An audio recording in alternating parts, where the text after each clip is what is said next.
Funktioniert jetzt das Laden? Ja, jetzt können wir wieder weitermachen mit Metaphor ReFantazio. Nach dieser Katastrophe gerade. Erst Bild spielen, dann macht... Gut, die Kamera wollte zuerst jetzt. OBS lief schon vorm Spiel. So.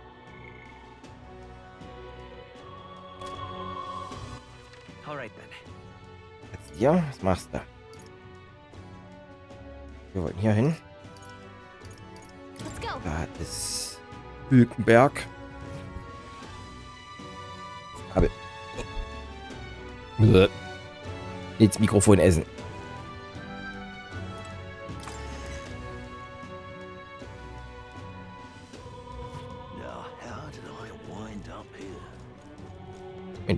Ist nicht Hülkenberg. Egal, machen wir trotzdem. Ah, du bist es. Bei den ganzen Worten muss ich immerzu an den Tag der Katastrophe denken. Ich habe ein Gerücht gehört, das mich interessiert. Ich werde mich in Grand Dread umhören, um mehr zu erfahren. Wie wär's? Möchtest du mich begleiten? Ja, warum nicht?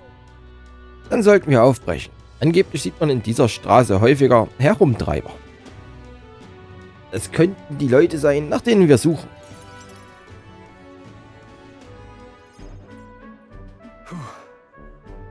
Grand Dread ist etwas ganz Neues für mich. Ich kann mich aber immer noch nicht an all den Lärm gewöhnen. In Halia, wo ich aufwuchs, war es vergleichsweise still wie in einem Grab. Klar, die Leute unterhielten sich und trieben Handel, aber... Junger Meister Leon, ist das wirklich wahr? Diese Stimme kenne ich doch.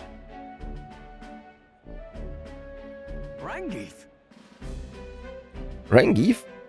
Rangif, sind das wirklich Sie? Sie haben überlebt. Oh, junger Meister Leon. Gute Güte. Sieh mal einer an, wie Sie gewachsen sind.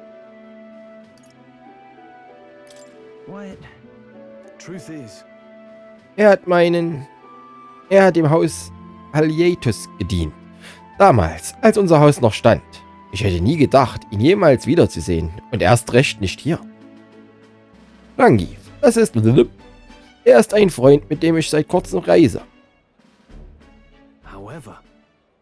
Verzeihen Sie mir die Feststellung, aber die Zeit hat Sie gezeichnet, alter Freund. Essen Sie auch genug? Und wie geht es den anderen? Nach dem Menschenangriff flohen die Überlebenden in die Hauptstadt. Niemand konnte in den Ruinen von Halia leben, geschweige denn sie wieder aufbauen. Die kamen völlig mittellos an, nur mit den Klamotten am Leib. Ihr Lebensunterhalt war zerstört und ohne Schutz vor dem Regen sind nicht wenige verstorben. Nein, dann lassen Sie mich helfen. Ich finde eine Unterkunft für die Geflüchteten. Nun, zumindest würde ich das tun, wenn ich die Mittel hätte. Von meinem Adel bleibt mir nur noch der Titel. Es tut mir so leid. Ihre Güte ist mehr, als ich mir wünschen kann, junger Meister. Ich habe schon immer gesagt, dass Sie das Herz Ihrer Eltern haben. Wir sind heute überhaupt nur hier, weil Ihre Eltern uns befohlen hatten, in die Hauptstadt zu fliehen. Also sagt meine Eltern, dass Sie in die Hauptstadt fliehen sollen? Dann ist es umso mehr ein Grund, Ihnen zu helfen. Wir können Häuser bauen. Wer wir? Joel, ich und Hülkenberg? Zu dritt? Ja, wir finden eine Möglichkeit zu helfen. Ah, absolut. Ich wünsche nur, ich wüsste wie. Wer hat das Sagen in dem Bereich, in dem Sie aktuell untergekommen sind? Lord Hydran, ein Marquis aus Ischkia. Ein Marquis, sagen Sie. Dann muss ich diesem Lord Hydran wohl mal einen Besuch abstatten. Mal sehen, ob ich über die Nutzung einiger leerstehender Häuser für die Geflüchteten aus Halia verhandeln kann. Obwohl mein Name als Pfand wohl nicht mehr viel wert sein wird. Junger Meister, bitte. Unsere Sorgen sollten nicht auf Ihren Schultern lasten. Ich trage Ihr Gewicht jetzt schon, alter Freund. An jenem schicksalhaften Tag vor 7 Jahren haben meine Eltern versucht, so viele zu retten, wie sie konnten. Und ich wäre nicht entkommen, wenn Sie alle nicht gewesen wären. Anders gesagt stehe ich heute nur hier, weil Sie so schnell gehandelt haben. Also werde ich nach Kräften versuchen, Ihnen in Ihrem neuen Leben Frieden zu schenken. Sie ehren uns. Dennoch befürchte ich, dass Ihre Bitte bei Lord Hydron auf taube Ohren stoßen wird. Er ist zwar ein frommer Sanktist, hat mich aber bereits in der Vergangenheit als hallianischen Bauerntölpel weggeschickt. Wenn er sie auf diese Weise betrachtet, ist es ein Grund mehr, mich mal mit ihm zu unterhalten. Warum Lektion? Wir wissen doch noch gar nicht, wie er wirklich ist. Natürlich kommen wir mit. Uns erwartet ohnehin noch jede Menge Ärger. Wir sollten dir nicht auch noch meine persönlichen Probleme verbürden.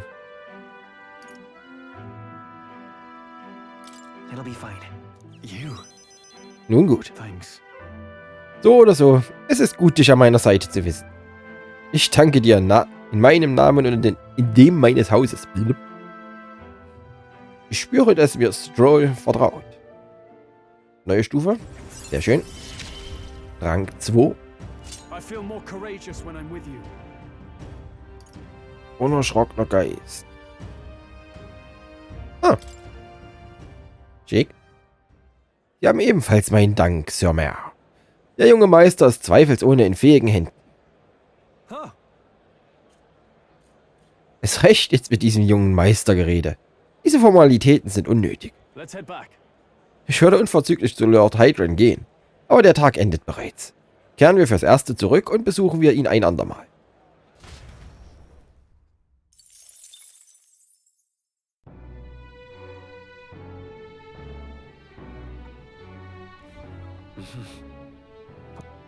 Honigbienchen. Schon wieder Stimmen. Es schien vielversprechend zu sein, aber... Okay. Ich denke an Brigitta. Vielleicht sollte ich mit ihr sprechen. Also wenn du an Leute denkst, hörst du denen ihre Stimmen?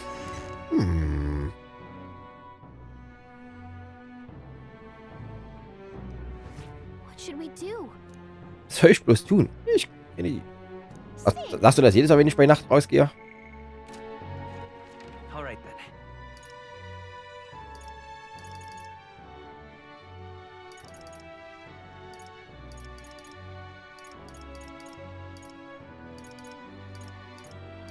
Marktbörse. Ja. Ich will eigentlich ein Geld. 20.500. Ach, Schnellreise.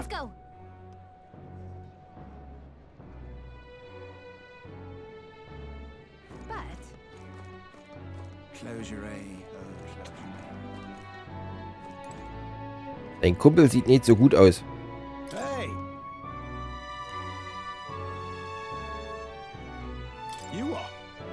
Haben Sie noch nie gesehen, wie jemand von dem Ding getroffen wurde? Schauen Sie ihn doch an, natürlich geht es ihm nicht gut. Ich glaube, tagsüber bringt ihn jemand weg. Aber nachts kommt er hier in die Gegend und stöhnt wie ein Ghoul. Vergebene Lebensmühe, sich um solche Typen zu kümmern. Die findet man hier an jeder Hausecke.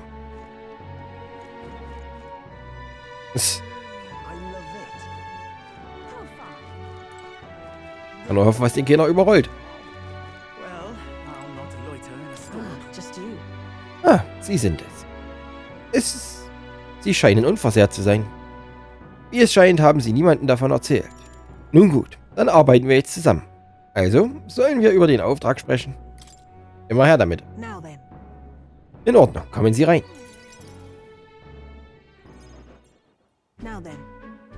Wir ignorieren den Hund, okay? Ich möchte, dass Sie sich um den hier kümmern. Füttern Sie ihn, spielen Sie mit ihm und kümmern Sie sich um ihn, bis ich zurück bin. Allerdings müssen Sie eine Regel befolgen. Die Leute dürfen nicht herausfinden, dass hier ein Hund ist. Unter keinen Umständen. Ist ja wirklich kein schreckliches Monster. Das ist alles? Ist die Aufgabe wirklich so leicht? Ja, aber Sie müssen wirklich aufpassen. Ich meine es ernst. Unter keinen Umständen. Sie kennen sicher diese törichte Anti-Zünder-Gruppe. Die glaubt, die Zünder würden die Welt zerstören. Und es gibt in der Welt auch noch jede Menge andere Leute, die nicht damit zufrieden wären, mich einfach zu töten. So ein Tier wäre mein Schwachpunkt. Deswegen muss ich den Welpen verstecken. Ich vertraue ihnen diese Sache an.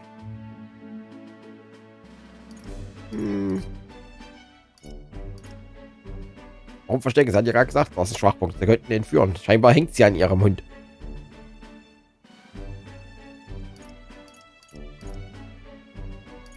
Ja, warum ich? Weil sonst niemand so wenig mit meinem Geschäft zu tun hat. Und denken Sie nicht einmal daran, mich zu betrügen. Sie werden am eigenen Leib erfahren, was passiert, wenn man mich zum Feind hat. Sein Name ist... Ach, egal. Nennen Sie ihn, wie Sie wollen. Alles klar, wie Sie wollen. Komm her. Er scheint Sie seltsam gern zu haben. Allem Anschein nach besitzen Sie wirklich mysteriöse Kräfte. Wie zum Beispiel Magie, ohne einen Sünder zu wirken. Haben Sie über mich nachgeforscht? Es ist eine Angewohnheit von mir, mich über alles zu informieren, was mit Sündern zu tun hat. Und das ist doch nicht alles. Ich habe gehört, Sie alle können sich für den Kampf verwandeln. Vor langer, langer Zeit existierte einmal eine ultimative Magie. Man sagt, der Heldenkönig aus den Legenden im ganzen Land war einst dieser Kraft mächtig. Ich denke aber nicht, dass Sie der nächste Heldenkönig sein werden. Wenn ich ehrlich bin, die stören meine Geschäfte. Aber genau deswegen will ich Ihnen behilflich sein. Ich verkaufe Sünder nur, weil sie viel Geld einbringen. Aber ich hasse diese Dinger von ganzem Herzen. Doch wird diese Welt von Sündern beherrscht. Solange man das Geld dafür hat, kommt man leicht an große Macht. Das ist äußerst verlockend. Die Starken profitieren sehr davon, die Schwachen auszunehmen.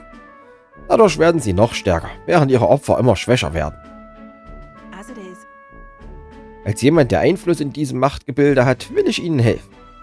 Sie können diese widerliche Welt in Frage stellen. Klingt doch nach ein wenig Belustigung, oder? Belustigung? Das ist alles? Okay. Rang 2.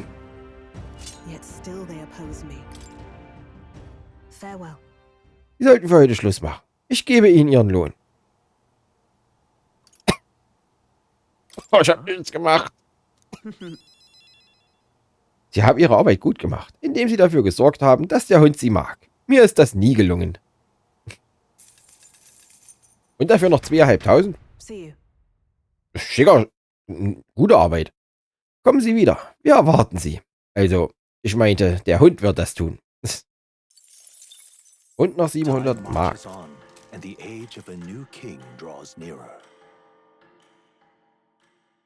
Müßigtag, war das der Tag mit den Rabatten?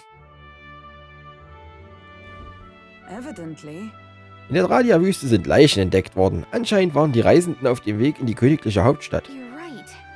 Da draußen gibt es wirklich viele Monster. Tragisch, dass sie ihr Ende so kurz vor ihrem Ziel ereilte. In dieser Gruppe von Monstern scheint es einen Rudelführer zu geben. Könnte das Rekrutierungszentrum weitere Informationen dazu haben? Ja, wir können doch Quests machen, aber jetzt machen wir erstmal kurz alle Verbündeten.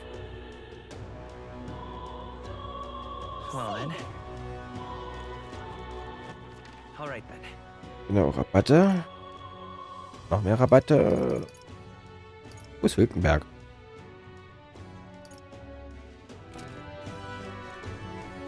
Wilkenberg hier drin? Oder beim Rekrutierungszentrum? Was? Die Quest? Da steht sie. Ah, du bist jetzt. Ich weiß, dass wir eigentlich nur noch warten können. Aber das macht mich noch unruhiger als alles andere. Ah ja, hast du einen Moment Zeit? In letzter Zeit verspüre ich großen Druck. Das hat es mir erschwert, einen klaren Kopf zu behalten. Ich hatte gehofft, dass du mir mit Rat zur Seite stehen könntest. Das muss schnell erledigt werden, damit es meine Leistung im Kampf nicht beeinträchtigt. Wie würdest du mit solchen Belastungen umgehen, wenn du an meiner Stelle wärst?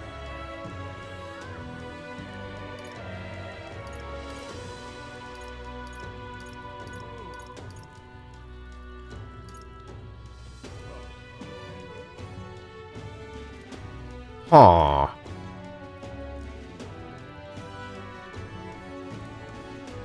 Ha. Wirklich? Ich bin weder noch. Kann ich nicht einfach schlafen? Dann lese ich ein Buch, da schlafe ich wahrscheinlich nicht schneller ein. Ein Buch, hm?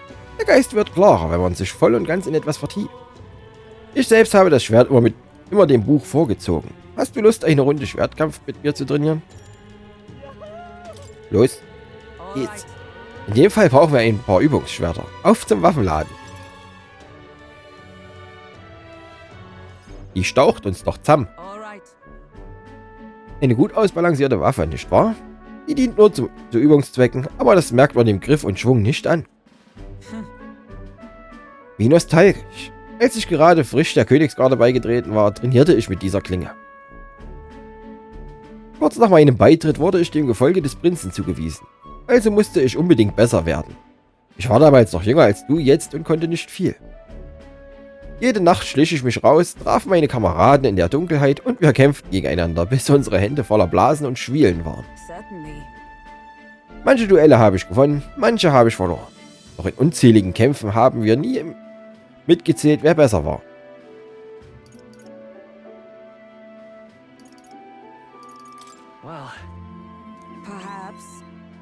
Ein anständiger Mann, würde ich sagen. Zumindest war er das damals. Wir schworen uns, dem Titel eines Ritters gerecht zu werden und die höheren Ränge zu erklimmen. Wir wollten Champions werden. Meine Güte, Hülkenberg, bist du das wirklich? Wenn man von der Wüste tratscht? Du bist es wirklich. Und du bist wieder hier.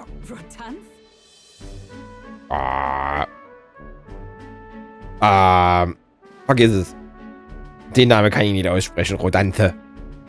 Oder was auch immer. Welch ein Zufall. Dies ist der Kamerad und Rivale, von dem ich vorhin sprach. Und wer ist dieser Welpe? Ich bin mehr. Ein Freund von ihr. Hast du dich mit diesen Jungen zusammengetan? Erbärmlich. Wie meinst du das? Ich bin erstaunt. Du treibst dich mit diesen Elderbengel herum? Du, einst ein stolzes Mitglied der Ritterschaft? Warum entrüstet dich das so? Gleich und gleich gesellt sich wohl gerne. Ein gefallener Stammesjunge passt zu einem gefallenen Ritter. Dabei warst du einst eine so stolze Frau. Wie bitte?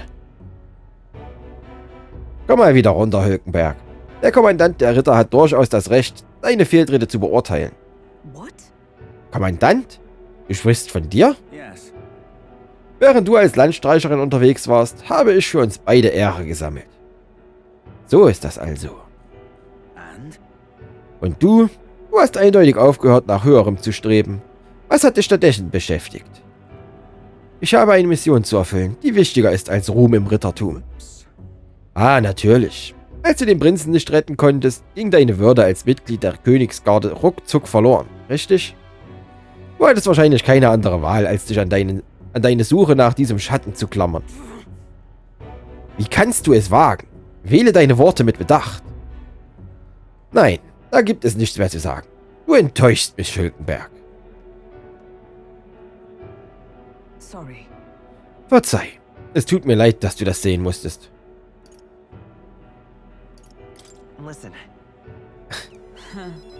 Nett, dass du fragst.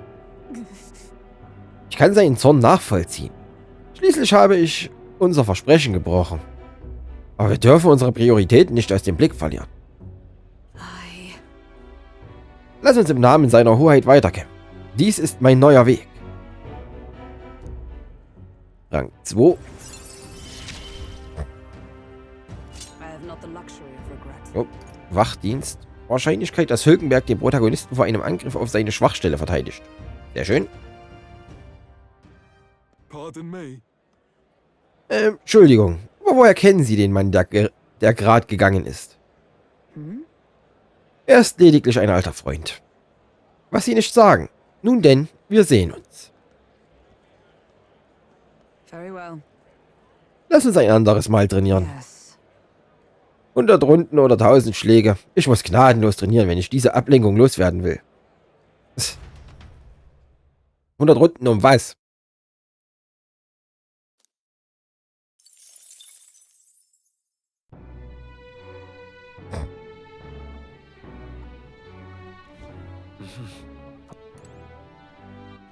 Alright then.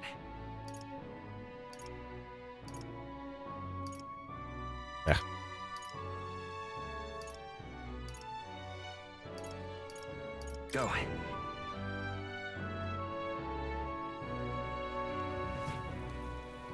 Welche Ecke bin ich gelandet? Hier.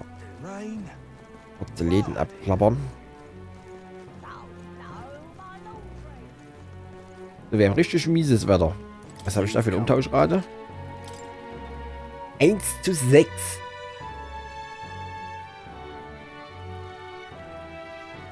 Oh. Okay. Das noch ein Tag mit Rabatten.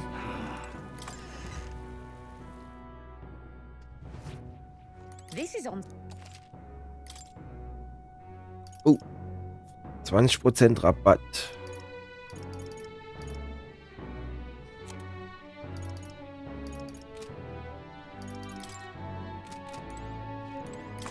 Wenn jetzt, wo ich einen Händler-Archetyp habe, ist dieses Umtauschen so ein bisschen fraglich, weil eigentlich brauche ich nur ein Gebiet mit schwachen Gegnern zu gehen und mit dem immer wieder Kreise zu rennen, nachdem ich die Gegner respawnt habe. Das waren immerhin 200 pro Gegner oder so. Oh, 20% für alles.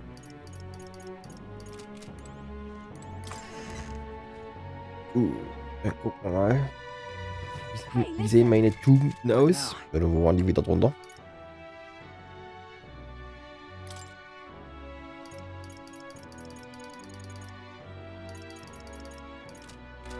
Ich überhaupt Maria? Oder ist die nächste Stufe von ihrer Story gebunden?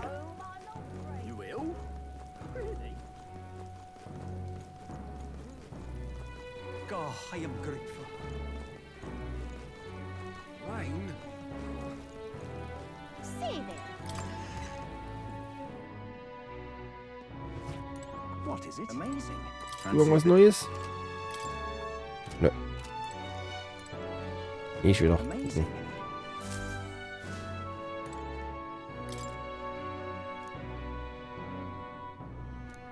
Nö.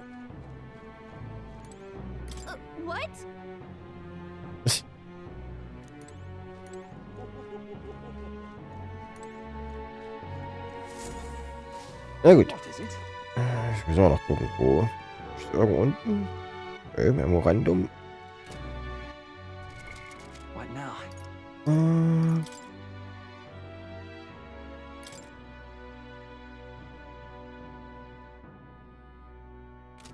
Right. Königliche Tugenden. Hier. Marie Toleranz. Das könnte aufsteigen. Mut braucht noch ein bisschen. Redegabe habe ich noch gar nicht gemacht. Und Fantasie ist auch noch leicht. Helfen wir hier aus.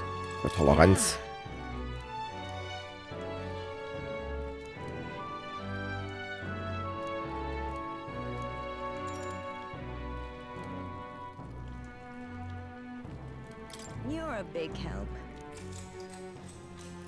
Dann helfen wir mal ein bisschen in der Küche.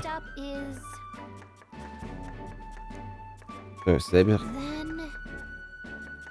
Gut, jetzt kommt das Kakadu. Wollwolkenomelett. Die Eier in diesem Gericht sollen eine fluffige Textur haben. Wie bekommen wir das hin?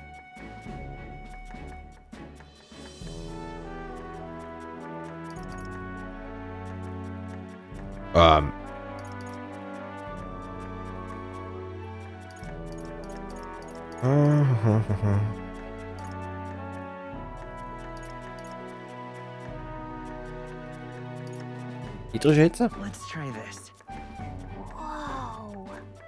Oh, damit die Eier langsam garen? Schon kapiert. Dann fangen wir mal an.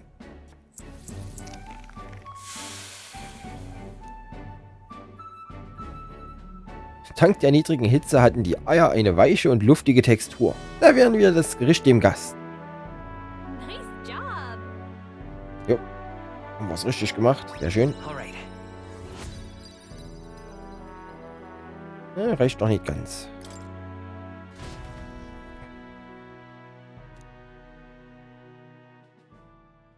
Time marches on, and the age of a new king draws nearer.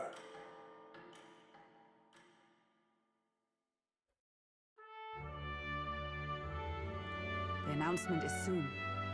Morgen gibt es also große Ankündigung. Was will er überhaupt verkünden? Ich frage mich, ob er uns dafür danken will, dass wir bei der Sache mit der großen Kathedrale geholfen haben. No. Darauf würde ich nicht wetten. Angeblich gebührt der Staatsarmee schließlich alle Ehre für das Ausschalten dieses Menschen. Wir werden es bald erfahren. Es hat keinen Sinn, weiter darüber nachzudenken. Bis dahin sollten wir einfach alles tun, was wir können. Dann schauen wir mal ins Rekrutierungszentrum.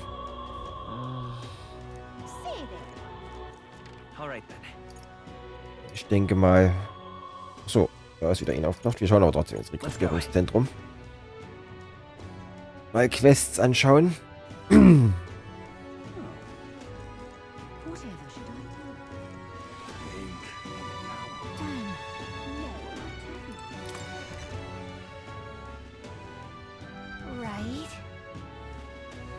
Dieses Kopfgeld ist keine schlechte Idee. Außerdem habe ich kurz geschaut.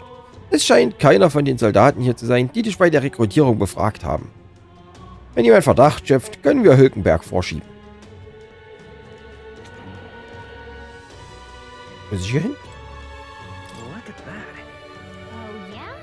Hey, an diesem schwarzen Brett hängen nicht nur Steckbriefe, sondern auch die besten Listen der Kopfgeldjäger. Was? Nummer 1 ist Katharina. Das ist doch die Katharina, die wir kennen, oder? Tja, die hat wohl wirklich was drauf. Ich bin beeindruckt. Bestimmt könntest du ein paar hiervon selber übernehmen. Wenn wir Katharina einholen wollen, müssen wir uns aber ordentlich ranhalten. Okay. Das sind die Quests. Von hier? Sieht so aus. Ah, der Primus ist weg. In der großen Kathedrale herrscht Chaos. Die Arbeit häuft sich. Hm? Was? Sind Sie wegen des Kopfgelds hier? Oh, sicher. Sehen Sie sich um. Im Rekrutierungszentrum kannst du Aufträge annehmen, die sich um Kopfgelder drehen.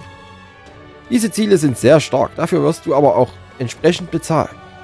Im Laufe der Zeit werden immer mehr Kopfgeldaufträge hinzugefügt, also schau häufiger mal vorbei. Gut, dass du nicht erkannt wurdest. Vielleicht habe ich mir zu viele Sorgen gemacht. Blutdurst Manjula, Schrecken des Ödlands. Ich muss den Blutdurst Manjula töten, das Kopfgeldziel in der Dradia-Wüste südlich von Grand Thread. Der Informant in der Honigbiene in Grand Thread weiß sicher mehr darüber. 10.000... Oh, wir haben einen Namen für die Währung. Rief. Nur um das Monster zu erledigen? Dann haben Sie damit wohl wirklich Probleme. Sie sind hieran interessiert? Das ist ein Auftrag, einen Blutdurst Manjula zu töten, der angeblich in der Wüste südlich von Grand Thread umherstreift. Obwohl er frei in der Wüste lebt, versteckt er sich zumeist in seinem Gefolge von Wildhunden. Töten Sie genug Wildhunde, dann wird er sich schließlich zeigen. Das Militär ist unterbesetzt, also war das bisher schwer zu bewerkstelligen. Mach ich. Sie sind mutig für jemanden, der so jung ist. Okay, er gehört Ihnen. Um in die Wüste zu gelangen, gehen Sie durch das große Tor südlich der Hauptstraße. Nach einem kurzen Fußweg sollten Sie den Ort finden. Monster sind im Übrigen auch nicht die einzige Gefahr dort draußen. Mit Pech geraten Sie in einen Sandwurmschwarm. Passen Sie auf. Und die Details? Fragen Sie den Informanten. Wir sind unterbesetzt, also kann ich die Info nicht liefern. Diese Leute passen mir aber auch so gar nicht. Sollten Sie den Manjula töten, bringen Sie den Schwanz des Randalierers als Beweis mit. Viel Glück. Und versuchen Sie, nicht zu sterben. Keine Frist, das ist schön. Wenn ich die machen kann, wann ich will. 6328. Siehst du, da kann ich gleich mal wieder an die Statue. An den Steinknöppel. Wieder meinen täglichen Mark abholen. Die sollten sich schon ein bisschen... Ich weiß nicht, wie viele Tage sie sich sammeln oder ob die sich endlos sammeln. Also... Egal wie lange ich nicht komme. Mal schauen. Wilden Felsen betätscheln.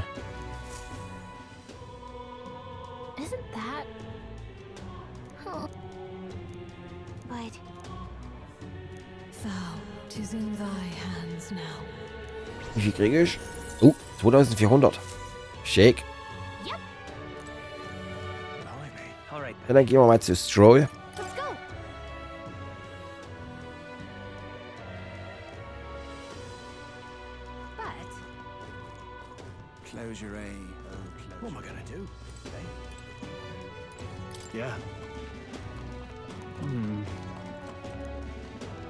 Es geht um Lord Hydran, den Landbesitzer in Grand Red, den der alte Diener meiner Familie letztens erwähnt hat. Er ist Gerüchten zufolge schlau, aber auf üble Weise. Ich weiß nicht, wie ich es mit ihm aufnehmen soll. Ich komm mit. Danke, es würde mir helfen, dich an meiner Seite zu haben. Er ist ein hingebungsvoller Sanktist. Wir sollten ihn also in der großen Kathedrale antreffen. Ist die noch voller Monster?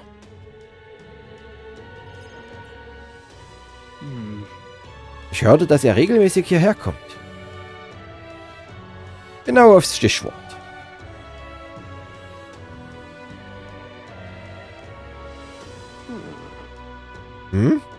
Sie sind doch der junge Lord Stroll, wenn ich mich nicht irre. Es ist eine Ehre, Ihre Bekanntschaft zu machen, Lord Hydran. Aber woher kennen Sie mich? Die Gerüchte über Halias Tragödie haben auch im Königreich die Runde gemacht. Sind Sie hier, um sich zu sammeln und zu beten? Nein, eigentlich bin ich hier, um mit Ihnen zu sprechen. Ich weiß, dass dieses Anliegen unverschämt klingt, aber ich möchte darum bitten, die leerstehenden Häuser der Hauptstadt benutzen zu dürfen. Wie Sie wissen, leben meine aus Halia geflohenen Landsleute hier auf den Straßen. Ohne Dach über den Kopf ist ein Überleben schwierig. Darum bitte ich Sie um Ihre Unterstützung für diese armen Leute. Wollen Sie damit sagen, dass ich dies aus reiner Nächstenliebe tun sollte? Bekomme ich irgendeine Entschädigung? Seltsam, dass Sie überhaupt in Ihrem Namen eine Petition an mich richten. Das liegt nicht mehr in Ihrer Verantwortung. Ist Armut denn nicht außerdem die Sache jedes Einzelnen? Sie wurden angegriffen und gezwungen, ihre Heimat zu verlassen. Und Sie halten sich selbst verantwortlich für Ihre Armut? Das Schicksal war also grausam zu Ihnen und Sie konnten es nicht abwenden. Sind Sie dafür nicht selbst verantwortlich? Ich fürchte, ich bin hier nicht zuständig. Und sollten Sie sich nicht um Ihre eigene Situation sorgen? Angeblich sind Sie adlig, auch wenn es ohne Eltern und Land nicht mehr viel gibt, was Ihnen Stabilität verleiht. Vielleicht sollten Sie den Ruhm Ihres Hauses wiederherstellen, bevor Sie sich um das Gesindel sorgen. Sie haben in einem Punkt recht. Ich war ein Narr, Sie um Hilfe zu bitten.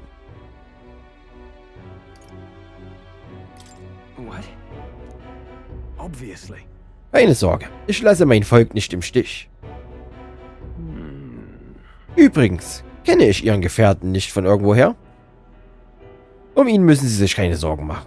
Außerdem muss ich mich entschuldigen, dass ich heute Ihre Zeit verschwendet habe. Aber ehe ich gehe, sollten Sie wissen, dass es sich bei den Flüchtlingen um mein Volk handelt. Und ich werde unabhängig von Ihrer Einstellung alles tun, um Sie zu retten. Mein Herr, Sie halten mich wahrscheinlich für sehr rigoros, aber es ist nicht so, dass ich kein Mitleid für Sie hätte. Ihre Eltern haben Sie verlassen, Ihre Verwandten meiden Sie, und jetzt müssen Sie sich der ungeschönten Wahrheit der königlichen Hauptstadt stellen. Wirklich herzzerreißend.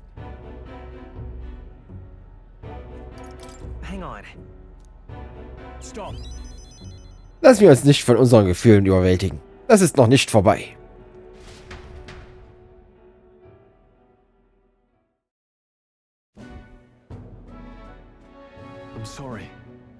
Tut mir wirklich leid, Rangief. Ich konnte Lord Hydran nicht überreden, seine Hilfe anzubieten. Es war von Anfang an schwierig. Er hat die Bitte mit der Begründung, es sei eine private Angelegenheit, abgetan. Das konnte ich nicht ertragen. Nein. Bitte entschuldigen Sie sich nicht. Dass Sie eine solche Mühe auf sich genommen haben, ist mehr, als wir verlangen können. Außerdem müssen Sie sich um uns keine Sorgen machen. Ihr einzigstes Ziel sollte der Wiederaufbau Ihres großen Hauses sein. Haus Haliates muss aus dem Unglück, das es befallen hat, wieder auferstehen. Führen Sie es wieder zur alten Pracht oder hoffentlich zu noch größerem Ruhm. Ich habe gehört, dass Sie bei verschiedenen Adelsfamilien gelebt haben, die mit Ihren ehrenwerten Eltern verwandt sind. Es muss wirklich schwierig gewesen sein. Wenn ich das sagen darf, wir wünschen uns, dass Ihr Haus wieder aufgebaut wird. Bitte verwenden Sie das Erbe. Wait. Entschuldigung, aber sagten Sie gerade Erbe? Ich kann mich nicht erinnern, dass sowas bei der Zerstörung des Dorfes erwähnt wurde. Sie wissen also nichts davon? Ich ahnte es schon nach unserer Unterhaltung letztens. Ihr Vater hätte es garantiert an einem sicheren Ort außerhalb des Grundstücks aufbewahrt. Davon bin ich überzeugt. Allerdings wüsste ich nicht, wie oder wo. Interessant. Nun, wenn es irgendwelche Hinweise gibt, so weisen Sie sicher alle nach Halia.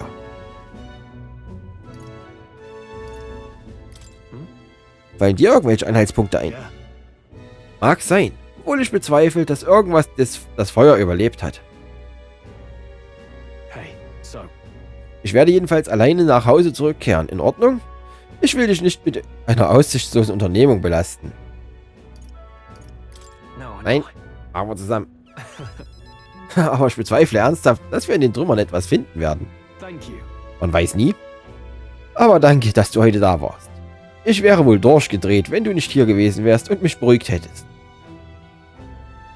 Ich bin dieser Sache zu lange aus dem Weg gegangen. Es ist an der Zeit, dass ich mich meiner zerstörten Heimat stelle. Dürfte ich dich vielleicht erneut um Hilfe bitten? Ich weiß nicht, ob ich ohne dich an meiner Seite überhaupt noch einen Schritt schaffen würde. Rang 3. Yep. Und somit eine neue Klasse. Immer. Eine neue heldenhafte Verkörperung, die in dir schlummert, erblüht durch eure Verbindung. Trage diese Kraft bei dir, pflege diese Beziehung und erfülle durch ihre Stärke dein Schicksal. Was kriegen wir? Die Gruppe kann jetzt den Schwertmeister-Archetyp studieren. Wenn er Rang 20 erreicht, ja. Nach dem Freischalten kannst du in Akademia den Schwertmeister-Archetyp studieren. Finde heraus, welche neuen Kräfte. Ja. Aber wie gesagt, ich glaube, Rang 20 brauchst du dafür. Ich hoffe, sie finden den Nachlass ihrer Eltern. Die haben sich immer gewünscht, dass sie in einem angemessenen Haus sich selbst finden werden. Sie wären so stolz darauf, wie weise sie trotz ihrer jungen Jahre schon sind. Besonders ihr Vater. In dieser Hinsicht sind sie genau wie er. Ich bin es nicht würdig, in einem Satz mit meinem Vater genannt zu werden. Aber ich habe vor, ihre Wünsche zu ehren. Warten Sie bitte auf meine Rückkehr. So, zurück zur Honigbiene. Noch mehr Mark.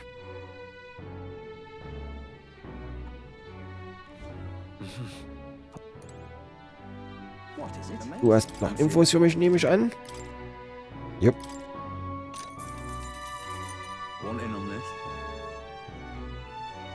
Jupp. Wüste kennen wir, da waren wir ganz zu Beginn, wurden fast von einem Sandwurm verschlungen.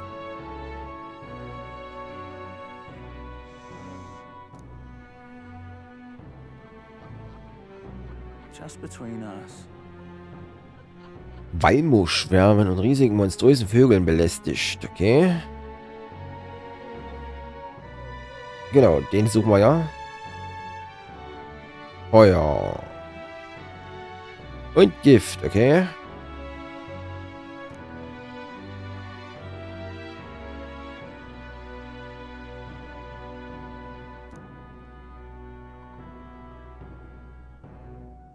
Eismagie.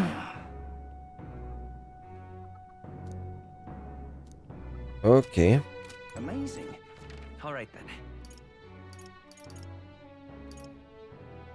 Let's go. Ja, dann gehen wir mal zu Brigitta. Gucken, ob ich da auch auf Rang 3 komme oder ob ich da noch nicht noch Freundschaft dann habe.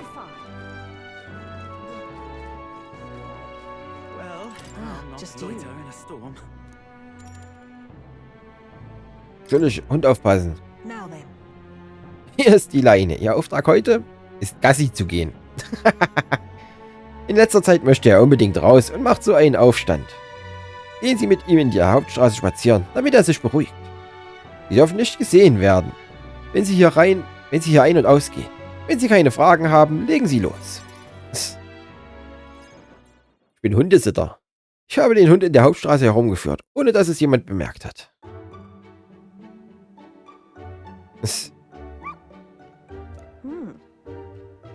Er scheint sie ins Herz geschlossen zu haben. Ich konnte ihn von unten hören. Lassen Sie ihn nicht zu übermütig werden. Hund, das gilt auch für dich. Nur wegen eines Spaziergangs darfst du nicht gleich unachtsam werden.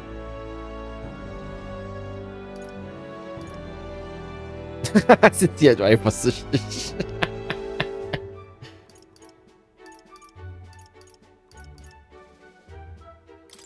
Hold on.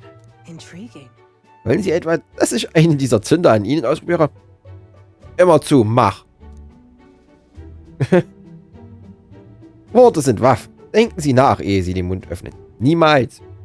Denken ist nicht. Hopeless. Den Köter hier habe ich von Anfang an nicht gemocht. Warum hast du ihn dann?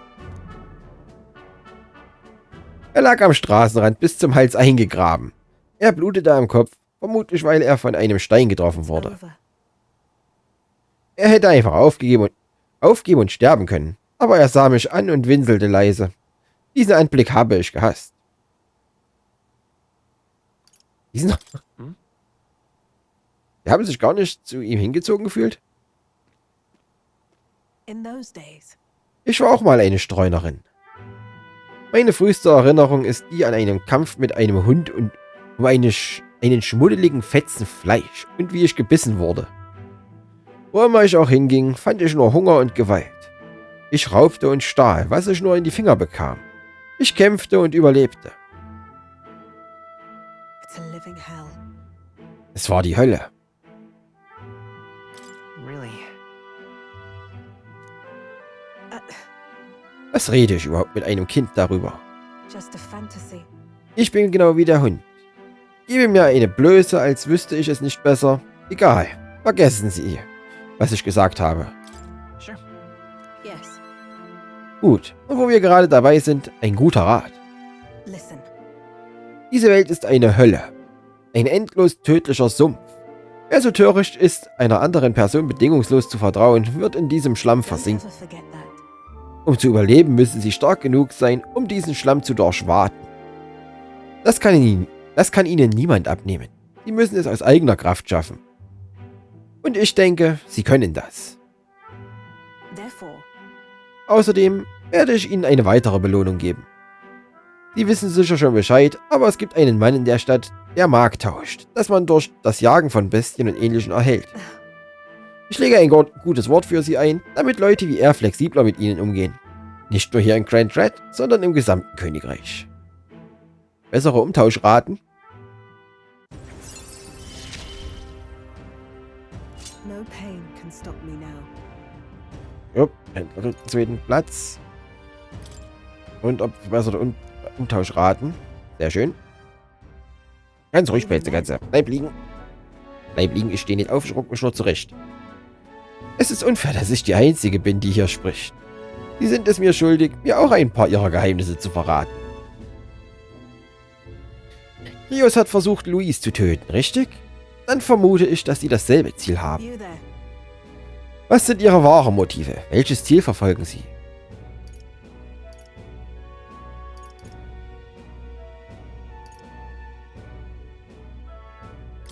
Honestly, I hated it.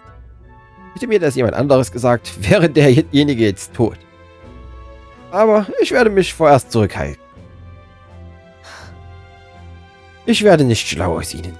Aber irgendwann komme ich Ihnen schon noch auf die Spur. I'm off. Das ist alles für heute. Kommen Sie ein andermal wieder. Der Hund wird sich freuen, Sie zu sehen.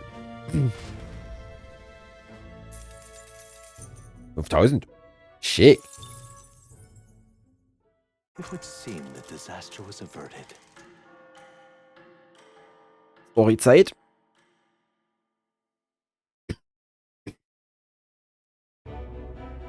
right then. Also los, Katze. There's Forden's big announcement. Willst du raus?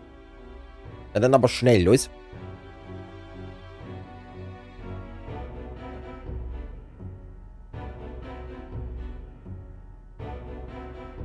Wonder what he's planning.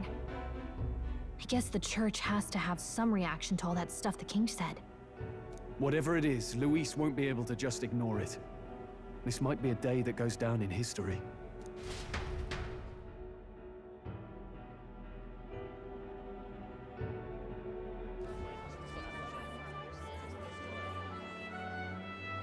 Ladies and gents, lend me your ears. Sanctifex Forden has spoken.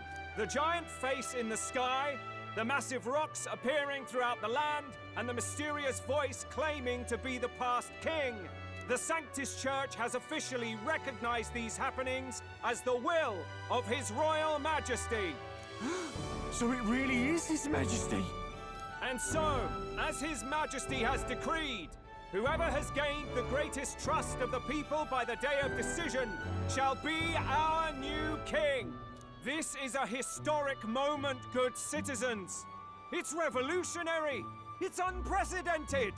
No matter who you are, you can take the throne. Anyone? Even me? If, and this is a big if, you are the person that all our people trust most in the... Maybe you could be king yourself, eh? You're popular enough. Me? In charge? Well, that's the last thing this country needs. Right, let's review what we know, shall we?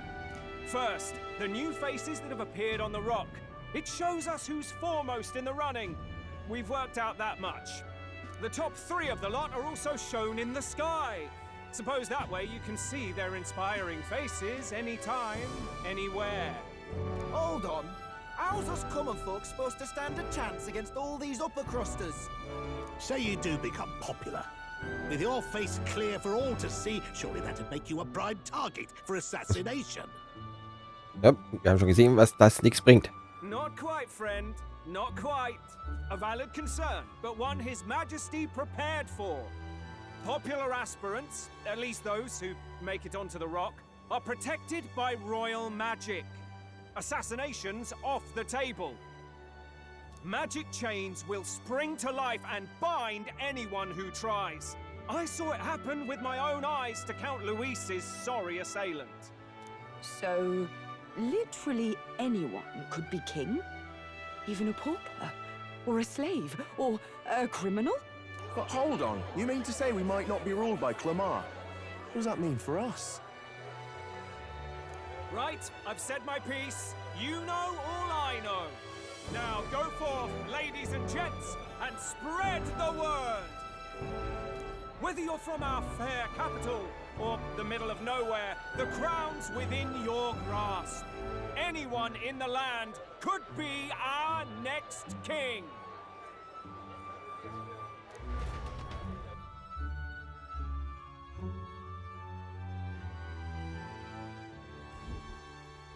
I heard the announcement.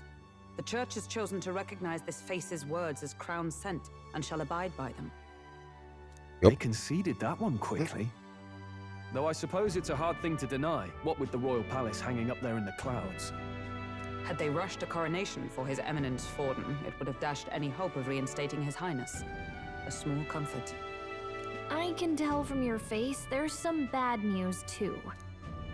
Do you recall those chains that froze Alsace in place? It seems that too was part of His Majesty's magic. Plainly, any candidates of sufficient favor cannot be deposed by force. That's not good. No, 'tis not indeed. This marks Luis as nigh untouchable. I will still seek to find him. Yet, even should we stand before the man himself, we could not kill him. No!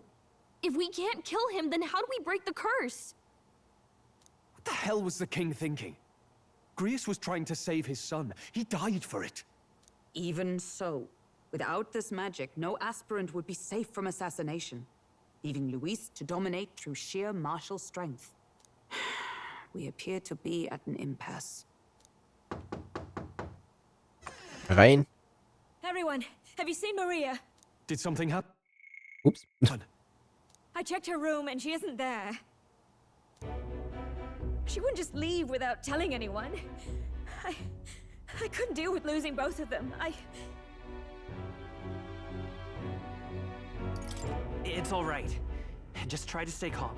I've searched all around the place, but I couldn't find her. When I think of what might happen to her... If she left her room on her own, she must have had some reason. Let's go search for her. If we head into town, we might find some clues.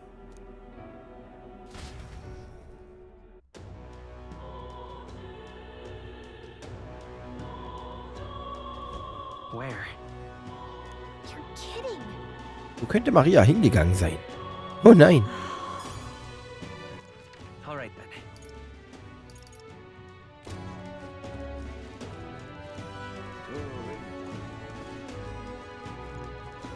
Ridiculous. Oi there!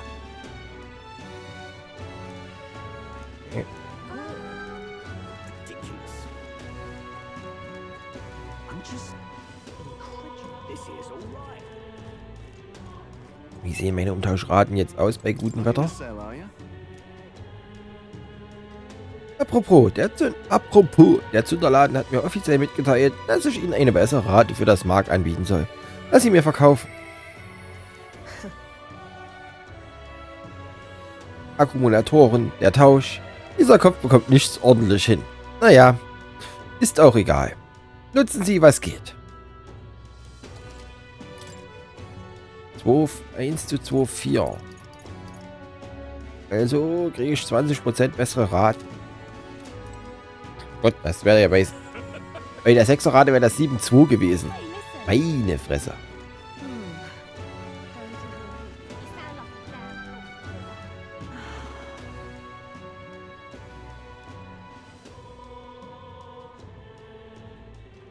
I'm out of ideas. Just can't believe it's true. That's enough now. Wäre hier zur Kathedrale irgendwie gegangen?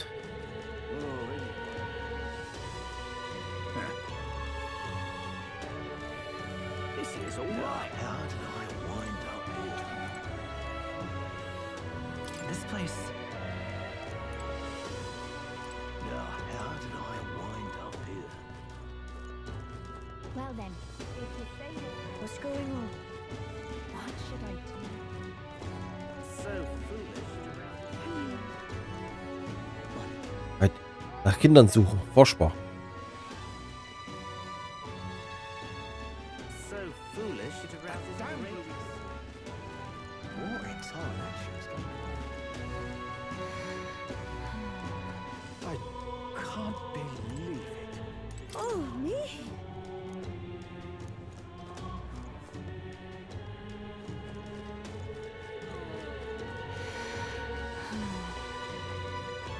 I certainly can see it being Erstmal. Ja, erstmal wieder hier hinter. In die Schattengasse und gucken uns da nochmal um.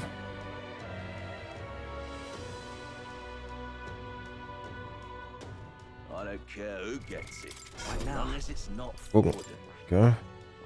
Brauche ich Rang. Genau, Rang 20.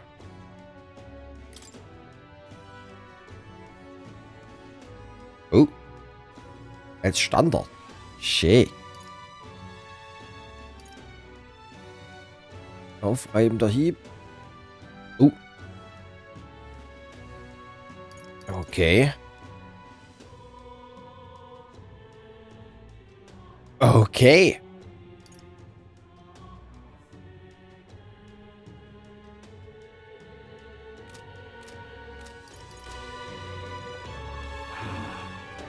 Ridiculous. What you need? Ridiculous. Nee. Wird nicht über Maria. I'm in it now. Der Informant da, vielleicht hat der ja eine Info für mich. Ich kann der mir helfen.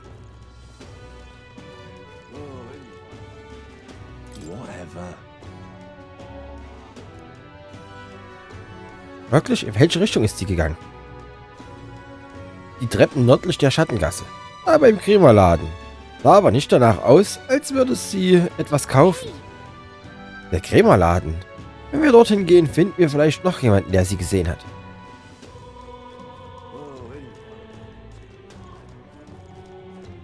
Ridiculous. I'm in it now. I'm in trouble. That's all of them. This is all right. Hey, listen. Sorry, I'm to hand. Ah, hallo. Hey, Hey, wir suchen ein kleines Mädchen. Haben Sie sie hier gesehen? Oh, meinen Sie vielleicht das Halbblut? Ja, habe ich gesehen, ja. Sie schaute so traurig und rief nach ihrem Papa. Ich habe gesehen, wie sie durch die Hintergasse gegangen ist. Maria, ist sie vielleicht zur großen Kathedrale gegangen? Das war mein Gedanke, genau. Ich war nur ein paar Schritte zu schnell. I'm out of ideas. I just can't believe it's true. That's enough now. Ridiculous. Oh, I'm in it now. Oh, damn. This is all right. How did I wind up here? Hallo there. Kennen Sie das kleine Halbblutmädchen? Ein Kind wie Sie sollte nicht allein hier herumlaufen. Kein Wunder, wenn da was passiert. Die ist gerade reingegangen. Moment, Sie haben sie durchgelassen? Warum? So wie Ihre Augen aussahen, will ich nicht derjenige sein, der Sie gerade aufhält. Sie kommt seit einer Weile schon hierher, um zu beten. Egal wie sehr die Leute sie dabei immer anstarren.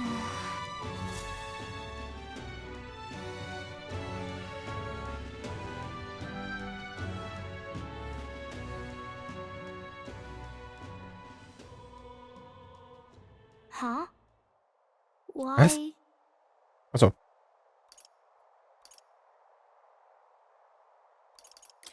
What are you doing here? Papa hasn't come home. And I always come here whenever I'm feeling lonely. One time he came here to get me. I remember because he called my name. But I pray, and he still doesn't come back. Maybe because the cathedral's broken? Maria. Miss Fabienne says Papa can't come home anymore. But I know Papa's gone away. He's gone somewhere I'll never see him again, hasn't he? It's going to be so lonely. The loneliest it's ever been.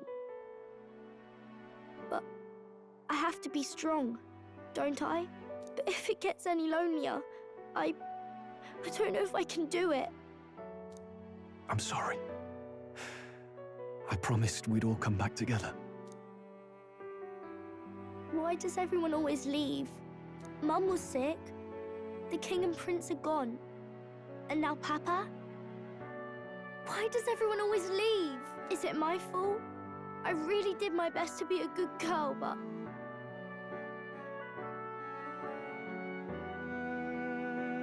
That's not why. He's right, Maria. It's not your fault at all. Listen to me, all right? Your father, he was fighting a very bad man. We were with him, but we couldn't protect him. I'm sorry. I remember Papa saying something like that. He said, a really bad man might be our king. Is that part of it? It's going to be all right. Don't worry. I hope the next king is as nice as you. Then maybe things won't always be so sad. In meiner idealen Welt können alle an ihre Zukunft glauben. Ihre Abstammung spielt keine Rolle. Das hat der Prinz mal gesagt. I think I understand the king's intentions now. Maybe this is the sort of tragedy he was trying to end. Maybe he wanted a world where the crown goes to one who acts like a king ought to. Not whoever's willing to spill the most blood to do it. You may be right. But much as we wish it, this is not a fight that might be ended through words alone. Even so, we have to try.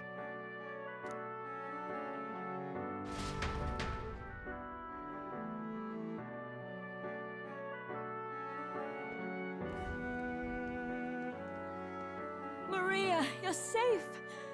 Oh, you had me worried sick. I'm sorry for leaving on my own. No, it's all right. Miss Fabienne, I'm hungry. Maria. Yes, that's right. Let's all sit down for some supper together. Thank you for finding her. It looks like she's worked things out. She's a strong girl. But we've more troubles ahead. How now do we resolve this curse upon His Highness? If Luis is the curse's caster, we've got to kill him to dispel it. So how do we do that if he's shielded by the king himself?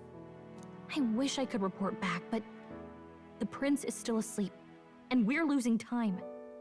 I don't think going back to the village is an option. We cannot lose faith yet. There must be some further course we can pursue. Well, there's the church's announcement. I expect they're trying to stop a wave of rival candidates from flooding the standings. I doubt the church would accept this popularity contest if they didn't already have a plan to game it. True enough. I can only wonder at their aims.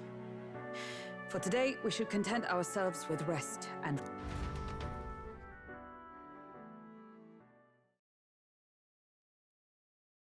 Spät nachts. Sorry, did I wake you? Laying here, I always end up caught in my own thoughts. Grius and Maria. The prince. Just thinking in circles again. Not good, is it? Bin ich nicht wach genug. Let's think about it together. Keeping me company, are you? You really are a strange one. My kind of strange, if I'm honest. My kind of strange. That book, is that the novel you're always carrying around? Feels like months ago now that I spotted you buried in it on the carriage ride to the fort. Want to read it? If you don't mind, since we finally some room to breathe.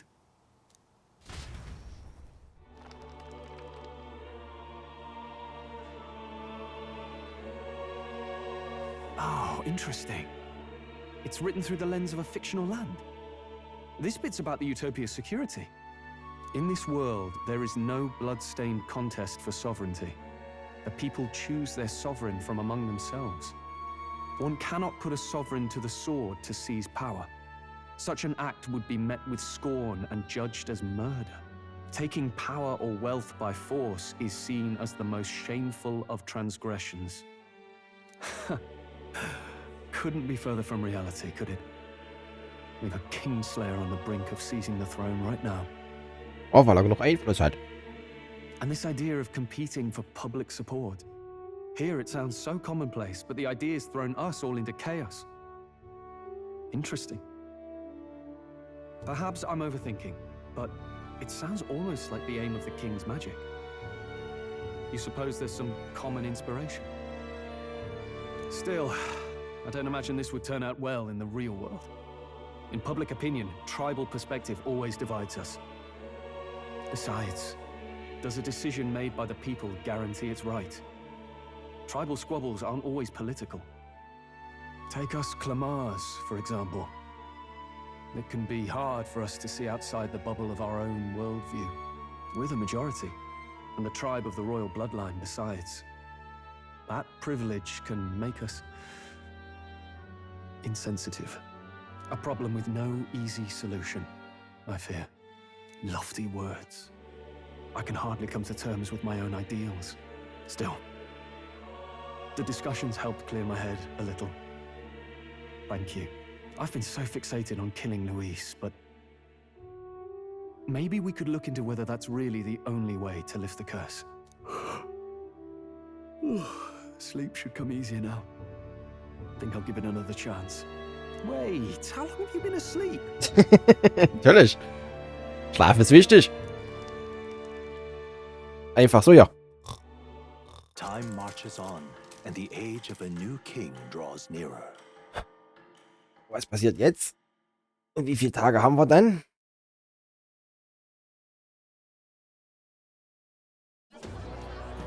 Ladies and gents, have you heard the news?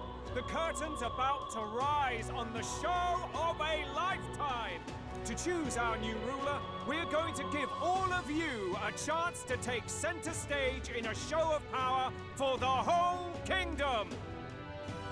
And we call it the Tournament for the Throne! Our aspirants will set out on a grand tour of the 3 allied nations' capitals, taking part in a variety of exciting trials. First, we have the Exhibition of the Brave. Slay a monster plaguing our fair people and bring its head to Oceania's capital in time. Biggest find takes the win. Official word is, this event's open to all. So what do you think, ladies and gents? Are you in it to watch, or in it to win? Stroll? Why call us so early in the morning? What is that journal? I had Fabienne bring it up. Something occurred to me, so I asked her to go through Grius' personal effects. Hey, looks like he was investigating the curse too. There's a note here. Given the spell's complexity, it must have required a scribed formula. You mean to suggest Luis possesses a written composition of the curse somewhere? And if we can find that... Yes! I'd wager, even if we can't kill Luis, we might still have a shot at breaking the curse. But that attack took place years ago, didn't it? This curse's formula could be lost for good. We have little choice but to hope it's not. I'm not saying it will be easy. And the real trick will be finding it. We wouldn't leave it unprotected. That reminds me. A crier for the church was handing these out. A flyer for the Tournament for the Throne. This popularity contest is state-sponsored now. An interesting gamble for those politicians. I like the bit about all this being in the interest of fairness, those weasels. But saying it's being organized by the state. The throne's empty. This smells like the theocracy at work. Probably Forden himself. You think Forden's looking to fix the competition in his favor? He's been in first place this whole time. In the interest of fairness, remember? If he wins a fair race, he gets legitimized, and Luis gets put on the back foot. That bodes ill. Those with existing support could easily solidify their claim. Even should His Highness wake, he may lose the throne. If we don't hurry and find a way to get close to Luis, we're sunk. What are we supposed to do? Wir brauchen einen Plan. Dann können wir zur Tat schreiten. Außerdem, die Wettbewerbe sollen sein, um Popularität zu gewinnen. Das erste ist eine Monsterjagd. Ist das nicht Luises Hauptstärke?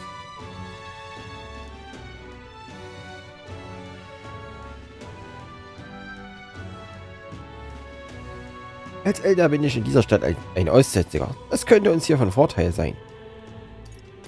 Couldn't we get the people's attention somehow? How do you mean? If we make ourselves too obvious, we're likely to have an even harder time getting close to Luis.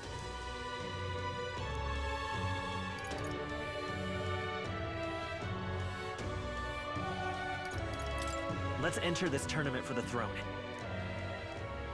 Huh? Hey, were you even listening to us? Besides, the prince isn't exactly in a position to take part in... Wait. It sounds crazy, but I think he might be onto something there. This could be just the excuse we need to get close to Luis.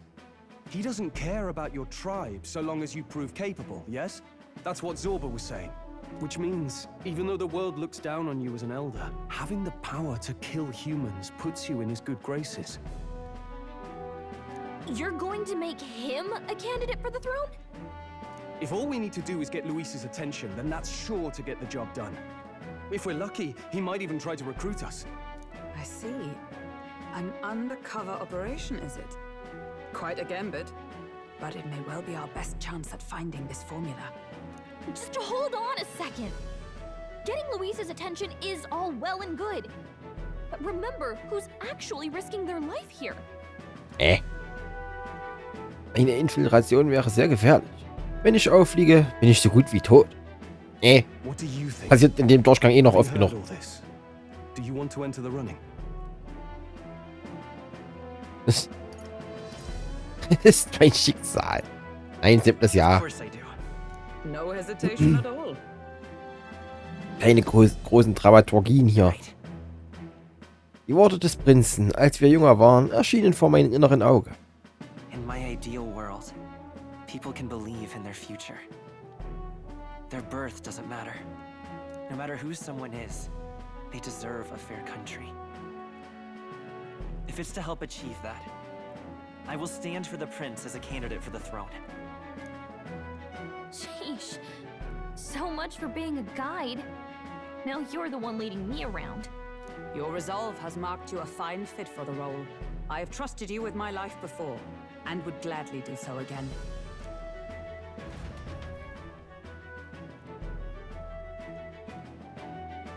Ich habe Krios' Tagebuch geerbt.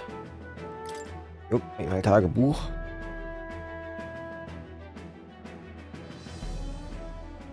Good heavens. Haven't you put yourself in enough danger? No. Listen to me. I don't want you going down the same path he did. Are you really this set on running off again?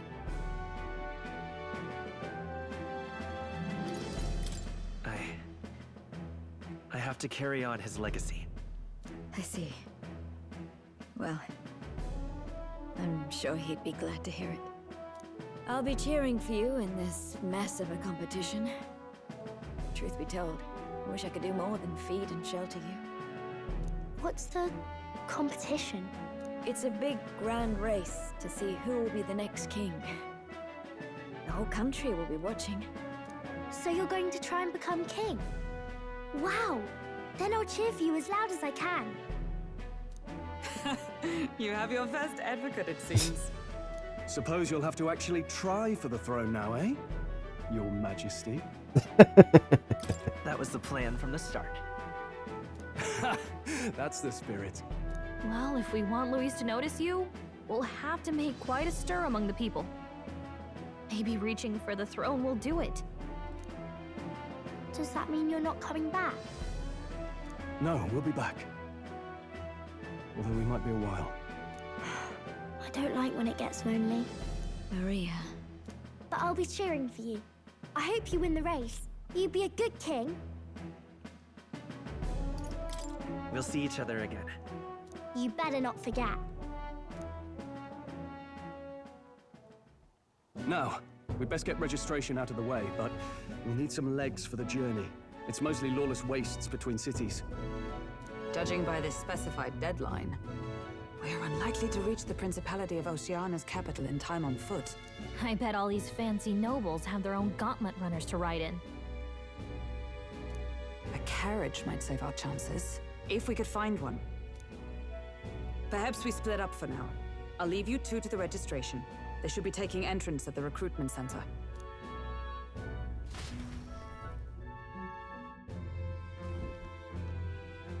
This should be the place, right? Ich kenne da jemand mit einer Kutsche. Excuse us, we're looking to join the tournament for the throne. Hey? Bit young, ain't ya? And who's the kid? He with you? I'm the one entering. You? Really? I've not heard of any age restrictions. There a problem? Well, I'd not have thought it, but you're an elder, ain't ya? And you want to be king.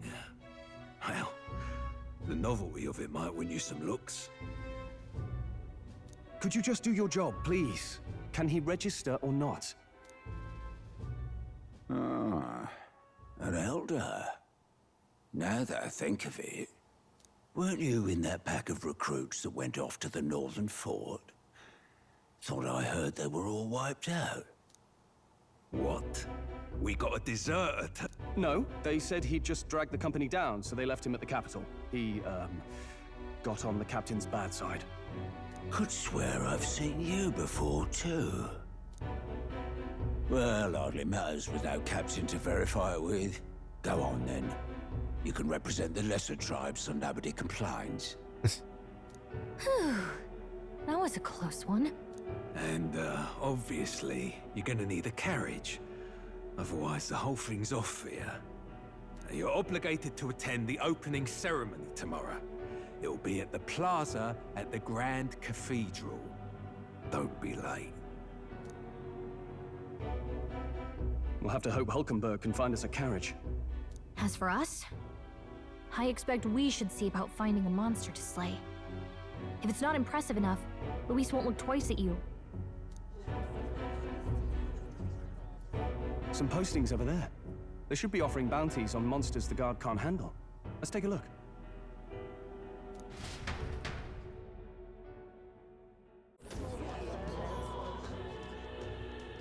Looks like everyone else had the same idea.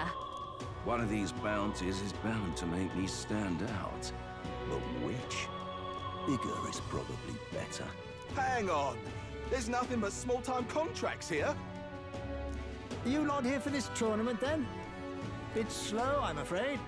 Most of my worthiest monster builds have already been snapped up by other competitors. How about requests on anything aside from monsters? Bounties include criminals too, right? I suppose I've got one of those, yeah. Let's see. Ugh, he's horrible. Heisme. A villainous kidnapper. Looks like the army's been trying to catch him for a while now. This might just be perfect. You have any idea who that is? That man's an elite. An ex-royal knight, they say. He'd make short work of a scrawny little urchin, you can be sure of that. Besides, didn't you hear what it is they're actually looking for? Oh, of course. It's about whoever can bring in the biggest monster head, right?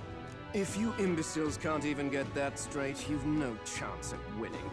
They want kingly types, not children play acting. Stuck-up little... Is that the kind of competition we can expect? He was right about the rules, though. What are you thinking?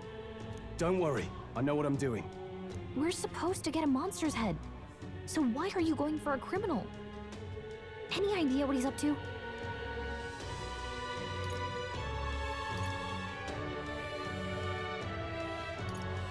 Maybe it's because we don't actually have to win? Sharp as always, Captain. Don't worry, I'll explain everything later. As long as you can convince Hulkenberg, I guess.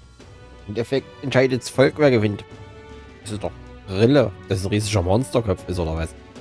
Ho there! Are you really taking the bounty on Heisme? You three must be heaven sent. Please, would you listen to our plight?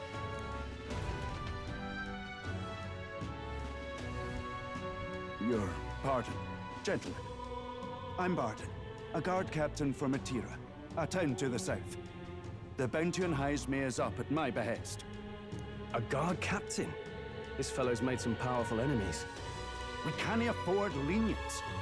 On top of his past crimes, Heisme has stooped to abducting our wee ones. Our children. Selling them off, some say. If our city becomes known for nightly disappearances, what sane resident would stay?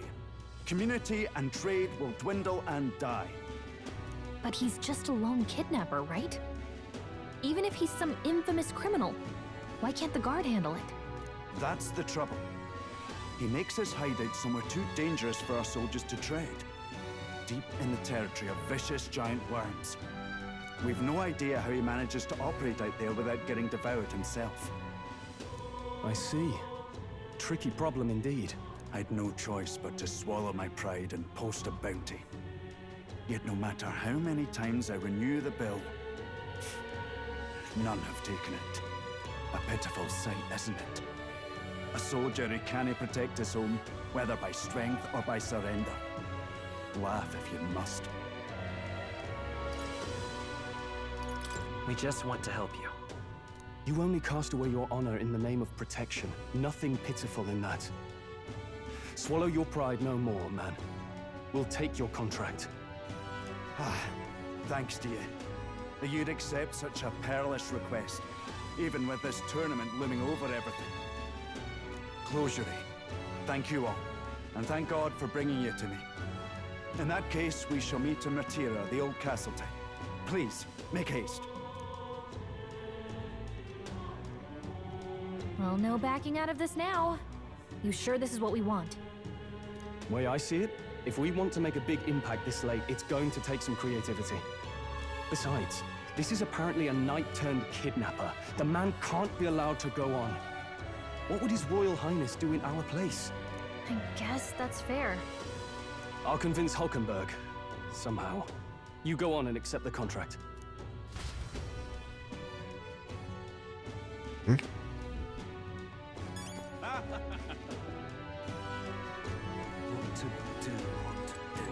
Look at that.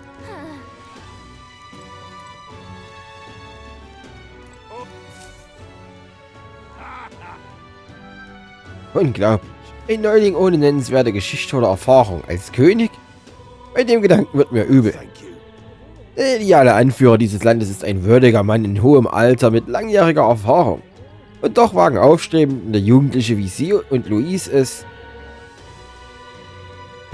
Ist ja auch egal. Die werden nicht viel länger kämpfen können. Wehren Sie sich so viel Sie wollen. Zu Ihrer Beerdigung wäre ich bereit, eine Grabrede zu halten. Er ist wohl auch ein Kandidat.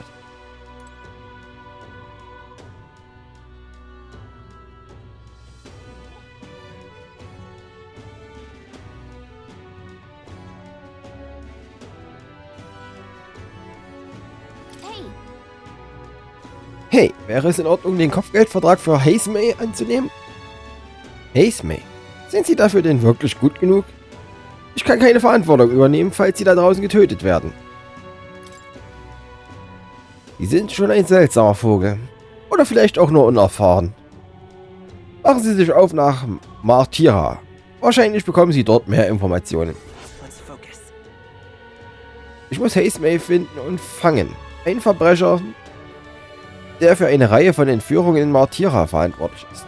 Trotz des Kopfgelds hat ihn noch niemand gefasst. Seine Identität bleibt ein Geheimnis. 100.000! Gut, wir haben den Vertrag. Gehen wir fürs Erste zurück zum Gasthaus.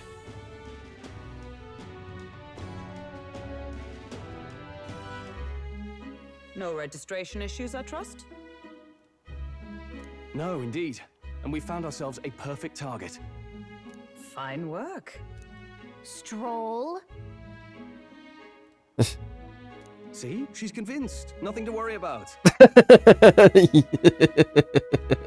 Du hast kein Wort erwähnt, was wir jagen. Don't worry about it. I'll prepare a map of the surrounding areas as well. But never mind that. Have you found us a kingly carriage? Well, I have made some arrangements. How best to put it? The vessel itself is without peer. Supposedly, it will come to us on the day of the opening ceremony. You don't sound too sure about that. Oh, no, I'm certain. All I mean to say is, well, you shall soon see for yourself. Well, under the circumstances, I'll take what we can get. And setting that up in a day. Not so bad having a knight on our side. You needn't speak so. In truth, I've just resigned from the Knight's Order. Though 'tis only my bond of service I relinquish, not my title. We will shortly be seeking Luis's esteem. Should it come to light that I am a knight in active service, it may jeopardize our efforts.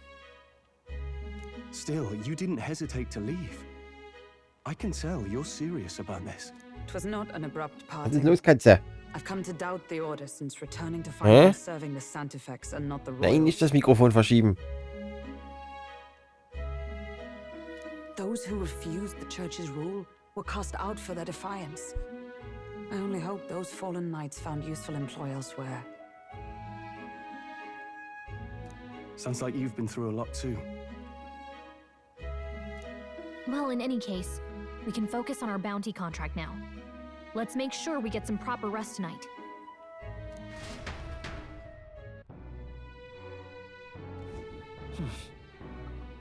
Morgen findet die Eröffnungsfeier für das Turnier statt. Let's rest.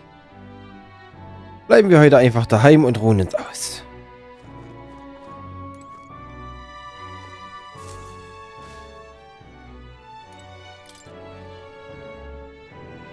Seit meiner Rückkehr aus dem Rekrutierungszentrum habe ich Maria noch nicht gesehen. Ich frage mich, ob alles in Ordnung ist.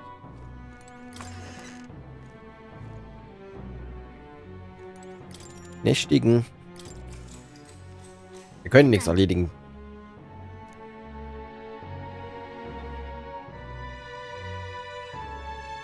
Wer weckt uns wieder?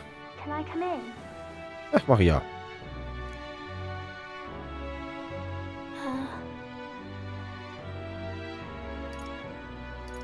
Want to read some more? Not today. You're all leaving tomorrow, right? I'll be cheering for you. So I just... Oh no. I promised Miss Fabian I wouldn't cry. It's all right. You don't have... Papa was trying to stop a bad man, you said. And that's what you're all doing too, isn't it? Please come back home safe. I'll be waiting here as long as it takes. It's a promise. All right. Promise? The next time I see you again, can you tell me more about the outside world? This one's important. Aus erster Hand. Ich muss eine Geschichte von meinen Reisen finden und Maria erzählen, die auf meine Rückkehr wartet. Antitoxischer Hasenbraten. I never got a chance to say this to Papa. So, thank you. I'll go to bed now. Captain, may I have a moment? Good night.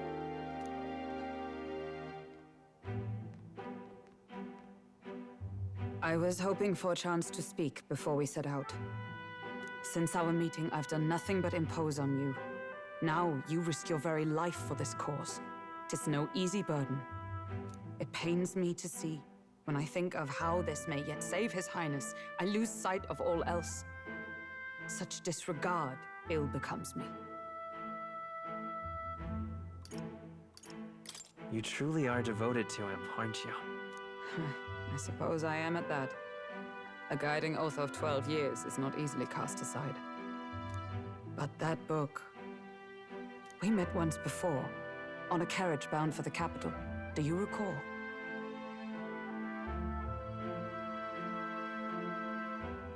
Also du hast mich rausschmeißen lassen. Now that you mention it, I do. My apologies. I thought only to minimize casualties, one way or another. So, 'tis a novel envisioning an ideal world.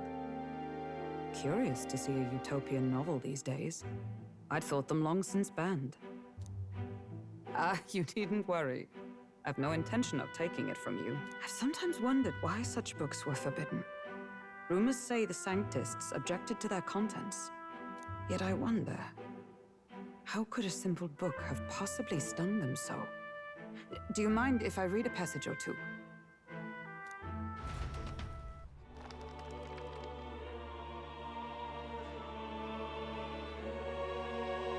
So, it is a fiction written as if a personal account.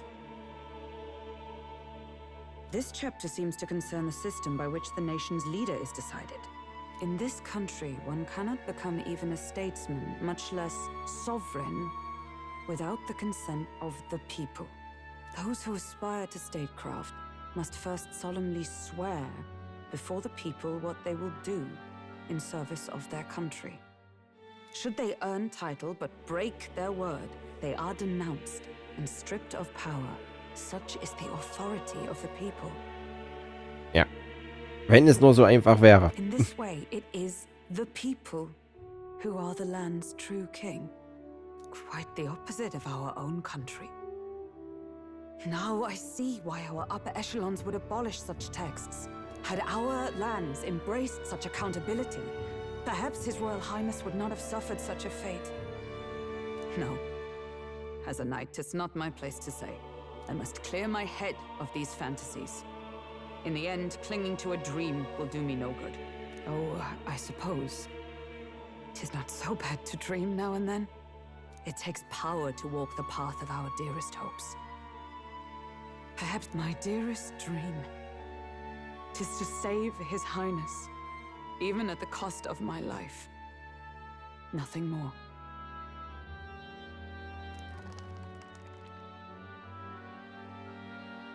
Time marches on, and the age of a new king draws nearer.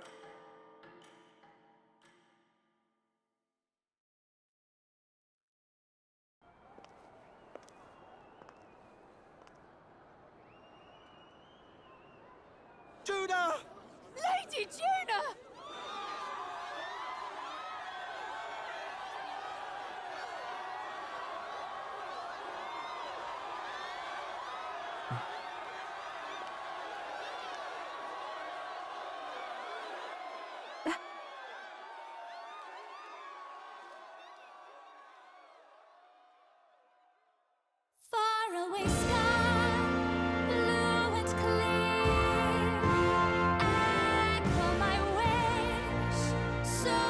that all may hear, one and all born to this land, as here we stand. Let us greet the rising dawn, hand in hand. Faraway sky, blue and white. Faraway sky so clear. Let the world wish, let life be alive. Let my wish echo. Hearts that soar far beyond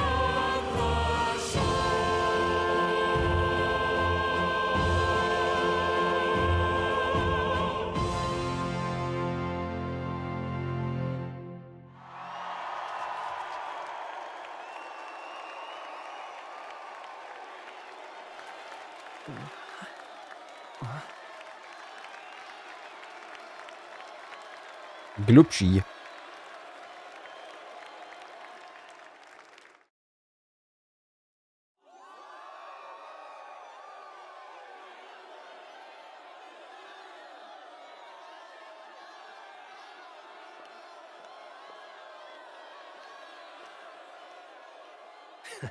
Even I'm feeling the heat. Well, I suppose it's time to fan the flames. Ladies and gentlemen, welcome one and all to the inauguration of the Tournament for the Throne! For the first time, the crown is anyone's to claim, as long as the aspirants can complete 3 grueling challenges. Wow, a Sanctus Crier! He's perfect for this! Let's discuss the venues. We kick off in the west, in the Pearl of the Coast, the Principality of Oceania's harbour city capital, Port Brilehaven. There, they face their first challenge, the Exhibition of the Brave. Each contender must bring back the head of a monster, a mark of their prowess and courage. Next, our would-be monarchs head east. Upon the misty peaks, we arrive in the Principality of Montario's beautiful city of faith, Altaberry Heights. And finally, our heroes make their well-deserved return home to Grand Trad. But first, let's do introductions. It's time to meet those risking their lives for the crown.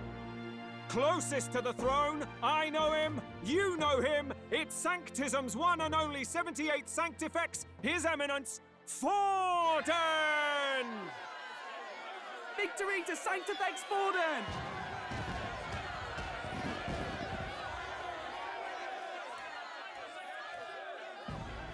I claim no great ambition, nor any heated calls to action.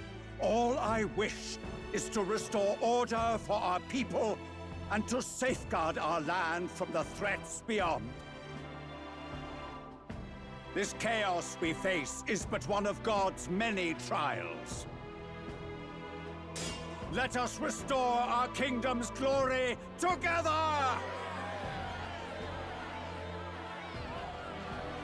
Moving right along, we come next to His Eminence's champion, the very spear in his hand, the warrior monk captain of the Crown Theocracy, Master Giddo! I come before you only in loyal service of His Eminence. I relinquish the throne to him gladly.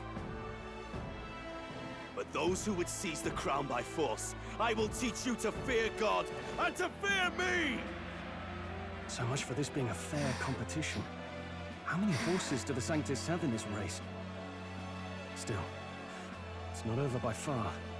The Luis supporters won't take this lying down. What cowardice, Crier! Where's Count Louise?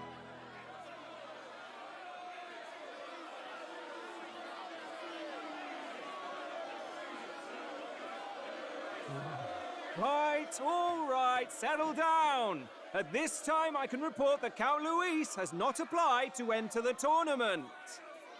What? He's not even entering? Warum sollte er? Then what becomes of us? Our entire purpose in this race was to get closer to him. Don't worry. He's definitely paying attention. He's only in second as it is, so we can't afford to ignore this whole production.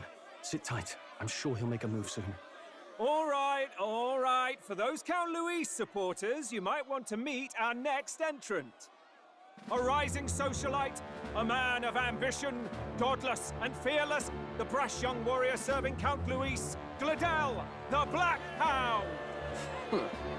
Him? So he was one of Luis's men. The fallen king embraced sanctism and all its holy tenets, and for what? He was nothing before Lord Luis. Look to the sky all you wish. No god can save you! What our country needs is power! Well, it's not quite all the contenders, but let's get on with the introductions. The great liberal merchant, it's Roger Ward. By war, by conquest, by right, it's Rudolph Kraus. In it more for the gauntlet runners than the throne, it's Lena Caden. Sure to be popular by pledging free drinks for life, it's Loveless O'Shea. Uplifting the beautiful and deposing the hideous, it's Milo Maurizio. Wow, if we lose this, I think the country has some even bigger problems. Now, I do believe we have one final candidate. Do we have an Elden boy present? Come on, let's see a face.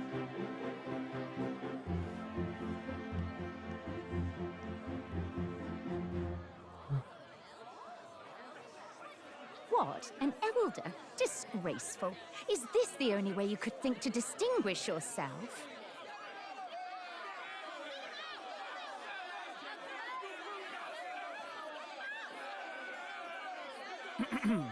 By the way, the ride you applied with still hasn't arrived. And if it doesn't show up by the time the noon bell rings, you're disqualified. All right? Hey! What's going on? That nitwit! What is he doing?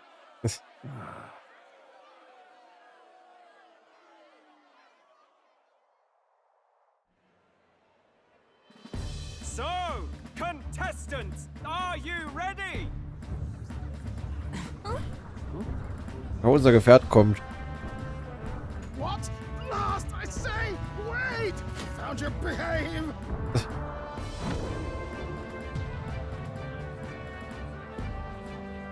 A land runner? It's quick! Wait, it's headed right for the... It'll crash! Whoa!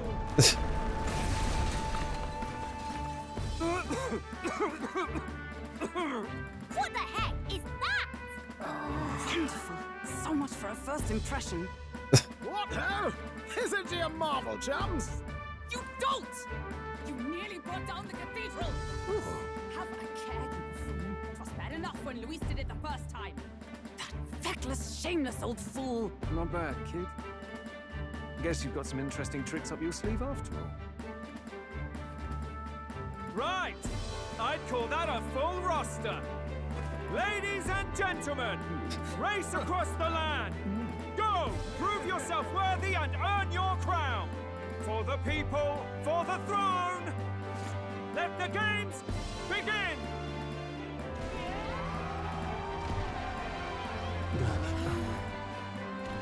We must take to the road. Come on, come on!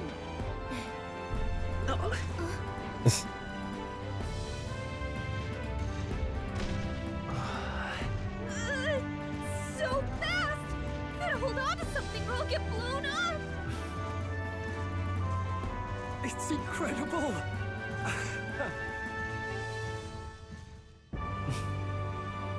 Das ist kein Fusseln im Mund. Hm? Fusseln im Mund. Oh, 5021. Am Ende stach ich mehr heraus als erwartet. Und ich konnte das Interesse vieler Leute wecken. Ich betrachte dies als Teil der Mission, den Prinzen zu retten. Just a sec. Hey, was ist mit dem Ding los? Soll das etwa unsere Kutsche sein? Can you hear me?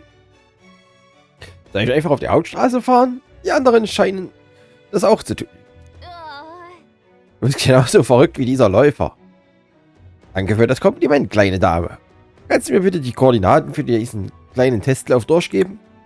Oh, was zur Hölle ist los? Unser nächstes Ziel ist die alte Schlossstadt Martira.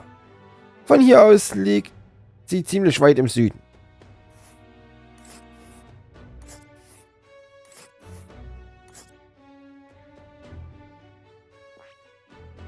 Wow. Ja, das ist Martira. Martira, was? Auf den Beinen dieses Gefährts würde ich sagen 4 Tage und 3 Nächte. 4 Tage und 3 Nächte. Das ist um ein Vielfaches schneller als eine Kutsche. Bei dieser Geschwindigkeit sollte die Reise relativ ungefährlich sein. Sehr schön. Haltet eure Hosen fest. Nächster Halt, alte Schlossstadt Martira. Er ist unser Freund. Und der Name, hat er sich schon vorgestellt? This is amazing. I don't know a thing about gauntlet runners, but even I can tell this is a hell of a craft. I can hardly believe she's ours to drive. You're telling me, lad? Feels like ages since I've been out on the open road.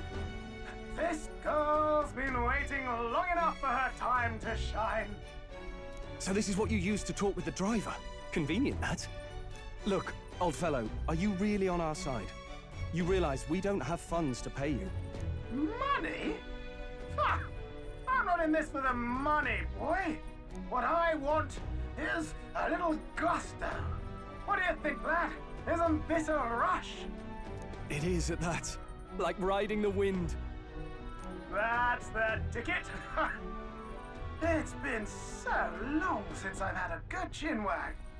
Brilliant, isn't it?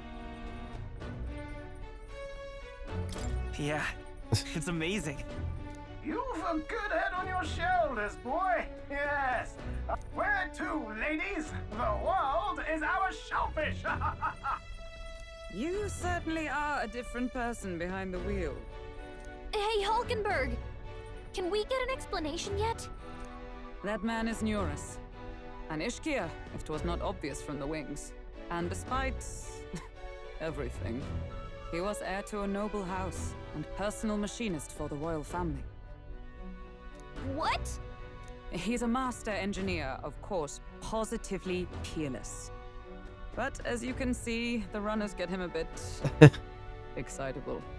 Lass den Mann doch Spaß haben. Er genießt seinen Job.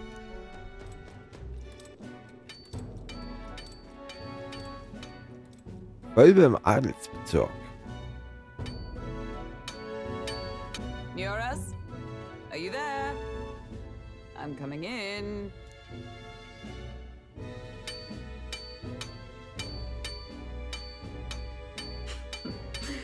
Even amidst all this commotion in town, I find you buried in your work. Too much to do. As always. To business then. I must ask a favor. Would you be able to ready a carriage for me? No new commissions. No time for them. Ask another right. It is not a new one I require. Before His Highness disappeared, did you not accept a contract to build him a custom carriage? Without a formal owner, I reasoned that it must now lie unused. I was hoping I might borrow it a short. But, pish and tosh, woman. She is for royal use and naught else. 'Tis an unreasonable request, I know. But I'd not be asking without a grave need. Might I at least see it? I mean, well, 'Twas specially made for His Highness, yes? Not a work you'd have sold off. Where lies it now? I've deadlines to meet, dash it. Off with you now. Leave me be. You've been acting stranger than usual. What ails you? Whoa! Good God.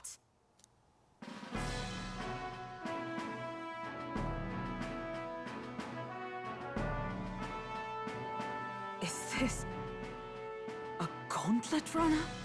The very craft commissioned for His Highness the Prince?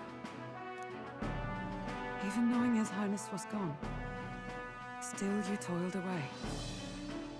Oh, Neurus, you are an inspiration. Yes. Right. However, for a craft meant for the royal family, 'tis rather excessive, isn't it? Did you really build this vehicle exactly to their orders? Man hätte Spaß bei der Arbeit. Und vielleicht ein bisschen übertrieben. You cannot mean... Well, at first, certainly. I followed the blueprints exactly. But then His Highness died, and... well, I couldn't just let the old girl waste away. A masterpiece like her? Collecting dust in storage? No! Unacceptable! Unthinkable! I'm working toward a dream. And this poor old girl is going to help me see it through. And then... You imbecile! A lowly, brazen court engineer butchering His Highness's inheritance for a hobby! For this mania! You embezzled the royal treasury and disrespected his legacy! Treason! Mercy, please! Look, take my head if you must, milady, but leave the value runner alone. Look, this runner... it is fully operational now, is it? Then I suggest you cooperate, for both our sakes. Finish your tinkering by tomorrow and bring it to the Grand Cathedral as soon as you can. Eh? What's all this now? You play the proud soldier at me and then pluck it for your own schemes? 'Tis no scheme. I would use it for His Highness's sake. For His Highness, eh? Hold a tick. Haven't you been looking for him? Wandering across God knows where last I heard? So if you're back now and now you want a gauntlet runner for His Highness? Is His Highness still alive? That's it! I've got you, haven't I? 'Twas His Highness who gave you refuge while you were only a heretical scholar condemned by the Sanctists. The time has come to repay His mercy. Understood.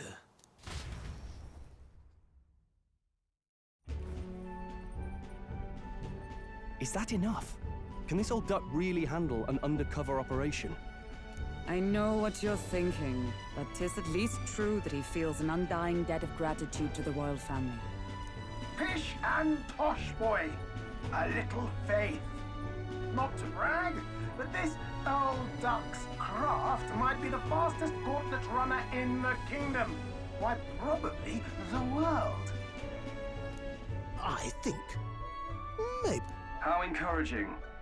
All I want is to push this runner as far and as fast as she can go. Show her off to the world. And you? Well, I presume you'd rather work together than have to walk, eh? I don't know about this, but I guess we'll just have to trust him. What do you think?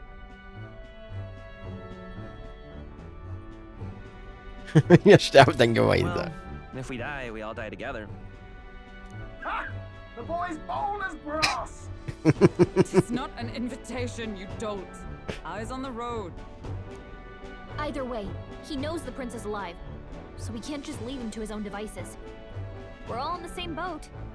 Or runner, I guess. You lot can handle the fighting, and I'll handle all the driving and grease work. Just make sure you've got a proper plan for all this mess now. This guy's got no filter. But he has a point. We do need to talk strategy. So, summing up. Our first trial is to slay a monster. We take its head as proof, then get it to the goal line before the deadline. The bigger the head, the better. Our destination is Port Brilehaven, the capital of the Western Principality of Oceania. It'd be a trek on foot, but this gauntlet runner should make it a snap. So getting the bounty's head is our next move. And our target is a nefarious criminal who's been kidnapping and selling off children. Right? A criminal? Did the task not specify a monster's head? Don't worry, all part of the plan. We don't need to win this thing, we just need to get Luis's attention. Everyone's going to show up with monster heads, and we shake things up with a felon. A knight-turned-kidnapper at that. Shows them we're there for justice. But to deliberately violate the rules, we risk being disqualified entirely. Then again, 'tis just as likely to win the people's attention and thereby Luis's. I do understand the intent, What do you think of this plan?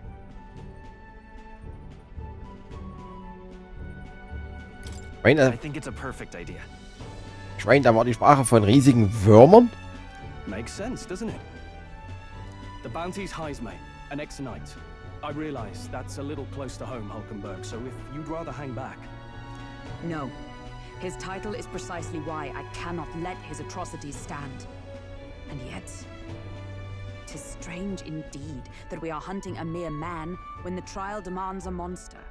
Then again, our true aim is beyond the ambitions of any other aspirant. Our fate rests in this plan of yours, Stroll. Thank you. I'll try to ensure your trust isn't misplaced.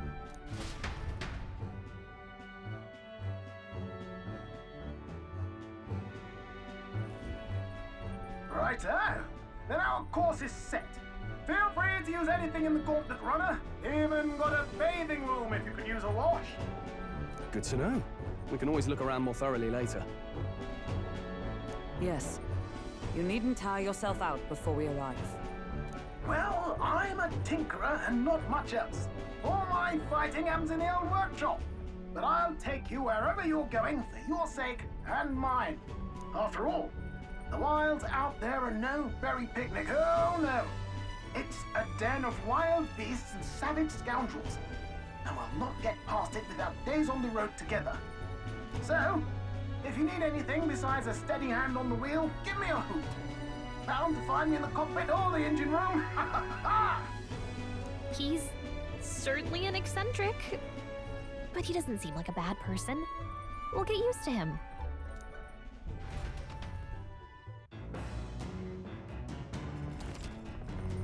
Fairnessläufer. Der Fairnessläufer ist mit Bereichen für verschiedene Aktivitäten ausgestattet, wie zum Beispiel dem Strategieraum, dem Aufenthaltsraum und der Kombüse. Du kannst zudem von Moors Standorten aus Akademia besuchen. Werfen wir zuerst einen Blick auf den Maschinenraum. Sieh dir unterwegs alles in Ruhe an. Ich war noch nie in einem Fairnessläufer. Ich würde mir gern mal den Maschinenraum ansehen. Immerhin bietet der Läufer eine bequeme Reise. So exzentrisch er auch sein mag, unser Hofingenieur hat sich seinen Titel mehr als verdient. Allerdings mache ich mir Sorgen um das Innere des Läufers. Ich hoffe, er hat keine seltsamen Veränderungen vorgenommen.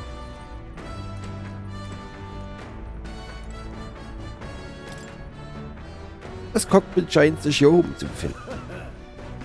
Volle Kraft voraus. Die Tür führt wohl zum hinteren Ende des Läufers. Sie ist gegen unbefugtes Betreten abgeschlossen. Eine Kutsche kann nicht mit einem Fairnessläufer mithalten. Die Dinger haben ihren Ruf wohl wirklich verdient. Das Schütteln ist anders als ich dachte, ziemlich beschwerlich. Aber wenn ich mich einmal daran gewöhnt habe, wird es sicher eine schöne Reise werden. Was ist das? Untertisch. Die Karte da zeigt die Umgebung unseres Zielpunktes Martyria.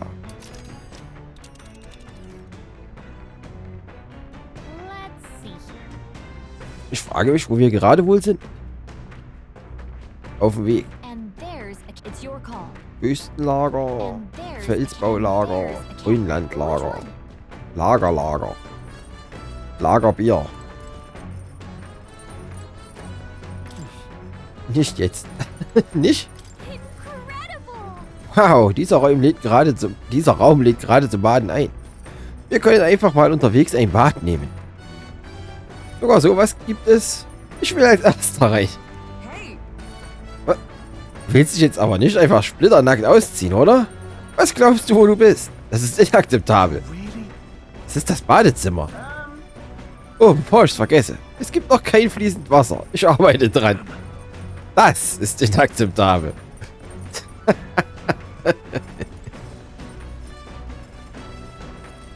Kombüse. Das ist die Küche. Ich kann hier Mahlzeiten zubereiten.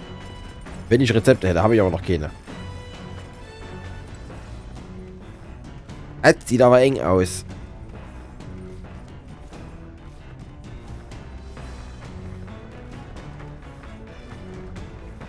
Aha. Hinteres Deck.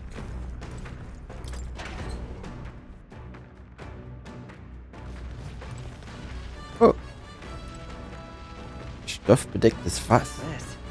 Oder den Stoff ist offenbar ein großes Fass, wofür das wohl verwendet wird.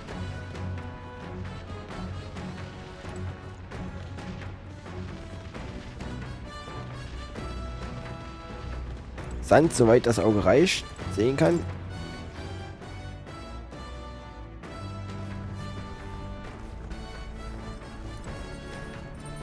Speisekammer.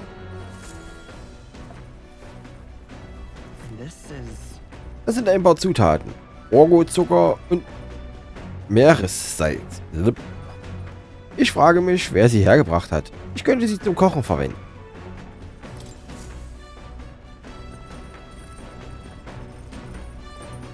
Wo geht's hier hin? Deck. Achso, ich bin vorne. Das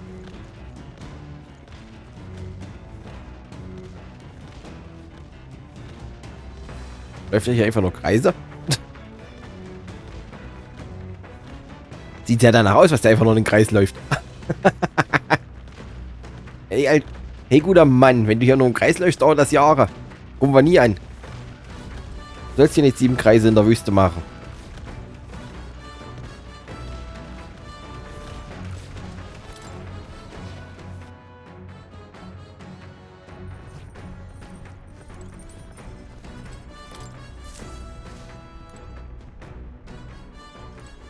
Ja. Waschmaschine.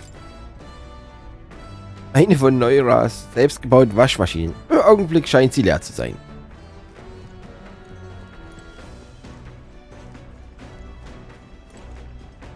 Reinigungsgerät mit Griff.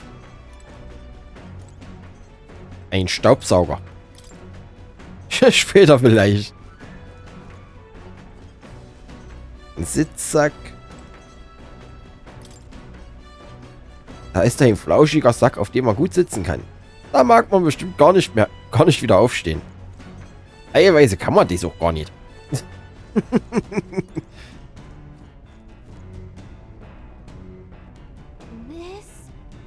Ich frage mich, womit diese Kiste läuft. Das erste Mal in einem Fairnessläufer? Wow, habe ich mich erschrocken. Das Rohr verläuft auch hier.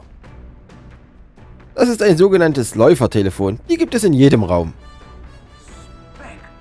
Ich habe gehört, dass du dir Gedanken über die Antriebstechnik des Schmuckstücks gemacht hast. Fairnessläufer nutzen Maklerkristalle als Treibstoff. Früher war eine Reise durch die Wildnis lebensgefährlich. Aber dank den hellsten Köpfen des Königreichs wurde der Fairnessläufer geboren. Die Beine des Läufers basieren auf denen einer riesigen Bestie. Selbst im schwierigsten Gelände gibt es keine Impulsverluste. Ich habe diesen Läufer unter anderem mit Fokus auf das Tempo umgebaut. Noch einen Schritt näher an meinem Traum. Welcher Traum? Das ist eine lange Geschichte. Die erzähle ich nur, wenn die Zuhörer für die nächsten Tage sonst nichts vorhaben. Ach, nicht so wichtig. Vielleicht ein anderes Mal. Nun, vieles an diesem Schmuckstück ist noch in Arbeit. Aber ich will ihm ein paar neue Tricks beibringen. Freut euch schon mal darauf. Die Sonne geht bald unter, wir sollten also über ein Nachtlager nachdenken. Im Dunkeln kommen wir nicht weiter und auch dieses Schmuckstück braucht mal eine Pause.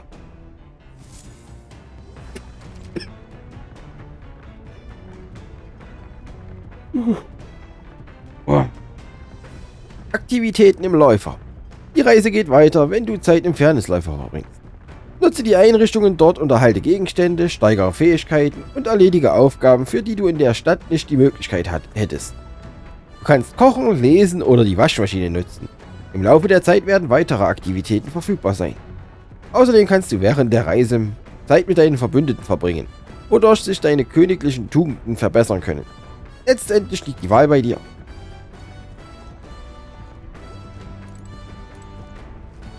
Großer Zünder.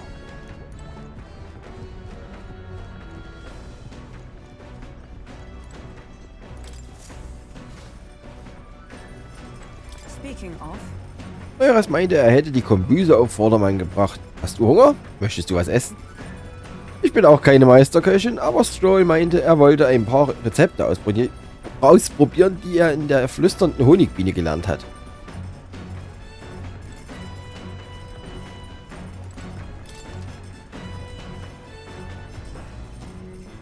Verwende den Kochtisch im Fairnessläufer, um eine Mahlzeit für dich und deine Verbündeten zuzubereiten. Der Verzehr der selbst gekochten Mahlzeiten kann verschiedene positive Effekte für deine Gruppe haben. Zum Kochen benötigst du Zutaten, die du kaufen, gewinnen oder einfach finden kannst. Du solltest möglichst viel experimentieren. Wenn du jede Mahlzeit zumindest einmal zubereitet hast, bist du vielleicht in der Lage, das ultimative kulinarische Meisterwerk zu erschaffen. Zutaten: Bidou-Fleisch, reines Wasser, Rotgras. Okay, Rotgras Bidou. Wessen Handschrift ist das? Das sind Notizen zu neuen potenziellen Rezepten. Genau, Rotgras Bidou, antitoxischer Hasenbraten und Haseneintopf. Ganz Weißfischplatte. Kritischer Fleischklops, standhafter Eintopf. Fermentierte Präzisionsrippchen. Präzisionsrippchen. Altes Schwarzbrot.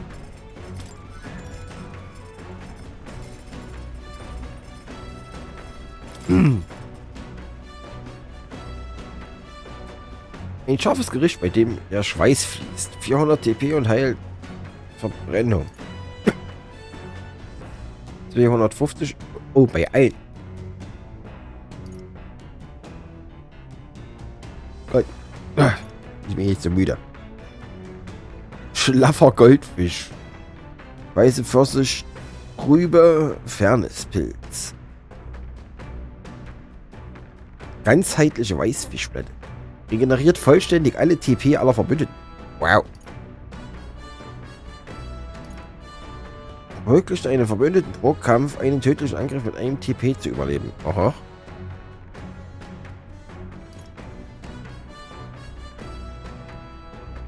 Aha. Ja, das...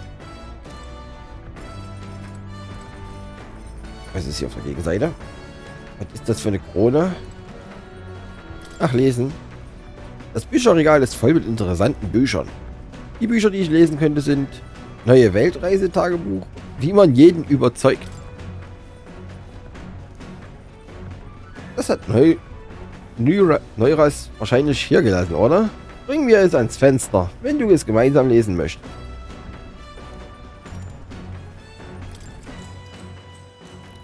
Lesen wir eine Runde Buch. Dieses Buch soll einem angeblich beibringen, wie man andere dazu bringt, einem zuzustimmen. Dieser Teil gehört zu den Grundlagen. Erste Eindrücke sind entscheidend, wenn es um Verhandlungen geht. Nun gut, das könnte durchaus wahr sein. Mit einem natürlichen Lächeln und bescheidenem Auftreten reißen Sie die von einer Person errichtete Mauer ein. Setzen Sie dann Schmeicheleien ein, um Schwachpunkte offenzulegen. Schwachpunkte offenlegen? Warum? Um sie mit einem Schlag zu erlegen. Damit man vielleicht die Oberhand gewinnen kann. Oh, ich verstehe. Es kommt mir etwas feige vor, aber vielleicht ist es wichtig, um sicherzustellen, dass alles nach den eigenen Vorstellungen läuft. Oh, 4 Punkte. Viele Punkte. Oh, das steigt aber langsam.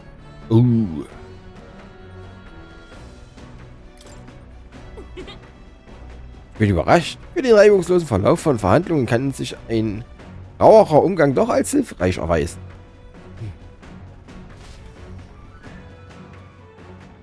Es gibt noch mehr in diesem Buch zu lesen. Ich mache nächstes Mal hier weiter. The Gauntlet Runner arrives at the desert camp as the scorching sun sinks below the horizon and the curtain of night falls over the land. Protected within the stalwart hull of the Gauntlet Runner, the party gains a short, peaceful respite.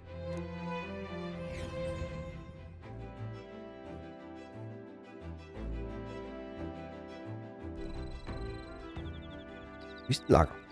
Schick. Lager einrichten. Nachts wird die weite Wildnis außerhalb der Stadt in tiefe Dunkelheit getaucht. Selbst mit einem robusten Fairnessläufer ist es unglaublich gefährlich, sich einen Weg durch das Land zu bahnen. Schlage stattdessen lieber an einem sicheren Ort ein Lager auf. Am nächsten Morgen kannst du dann deine Reise fortsetzen. Im Lager kannst du alle Einrichtungen des Fairnessläufers wie gewohnt nutzen und außerdem mit deinen Verbündeten in Erinnerungen an die Reise schwelgen. Versuche es doch mal. Noch 3 Tage, bis wir Martira erreichen. Unsere erste Übernachtung im Fairnessläufer. Ich bin ganz aufgeregt. Aber die Nacht ist lang. Wieso entspannen wir uns zur Feier des Tages nicht mit jemandem? Bisschen Nachthimmel anschauen.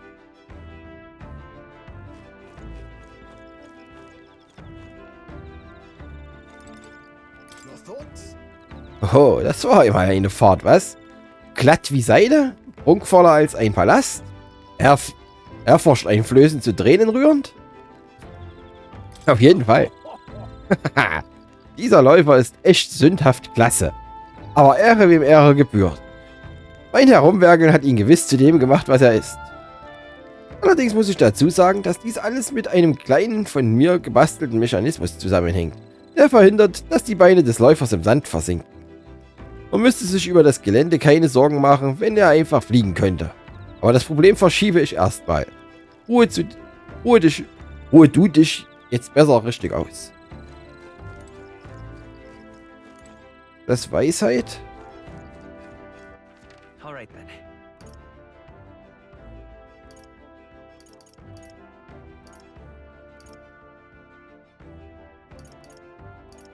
Wir bieten es selber. Let's go.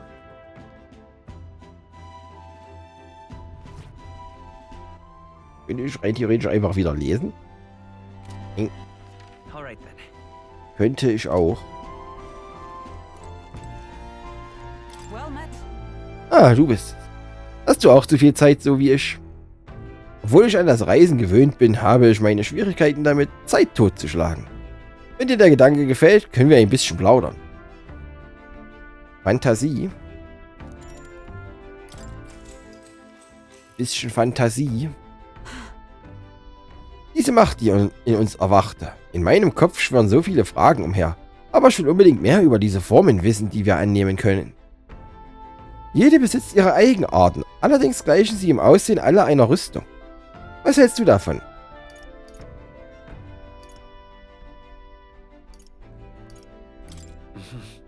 Ich habe noch nie solche Rüstungen gesehen. Das stimmt. Ihr Design ist schon einzigartig. Allerdings interessierte mich nicht so sehr das Aussehen. Meiner Meinung nach schließt die Rüstung die in uns allen tobenden Kräfte ein. Sodass wir diese Macht steuern können. Als würde man ein Pferd an den Zügeln führen. Es heißt, dass die Magie verloren geht, wenn man sich seinen Ängsten nicht stellen will. So kommt es, dass man auf ewig nichts von der in sich ruhenden Macht weiß. Muss nicht genau darum die in uns ruhende Macht erweckt werden? Und ist nicht auch genau darum dieser Zustand so ermüdend und kann nicht lange beibehalten werden? Der beste Beweis dafür ist mein unbändiger Hunger, den ich danach verspürte. Wir sind gut beraten, uns unseren Proviant sorgfältig einzuteilen. 4 Punkte Fantasie.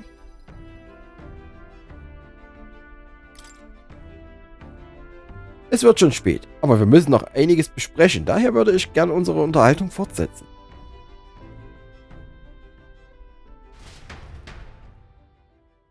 Hulkenberg und ich redeten eine Weile. Time marches on, and the age of a new king draws nearer.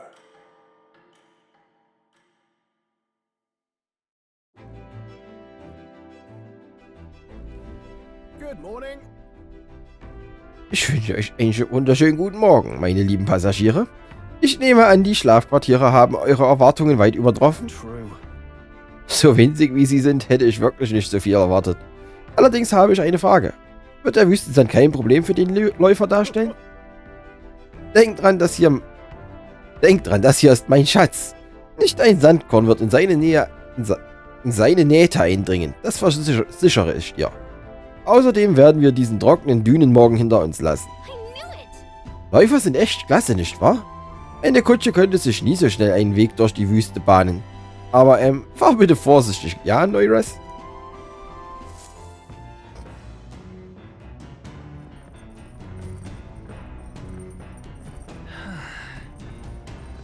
Oh.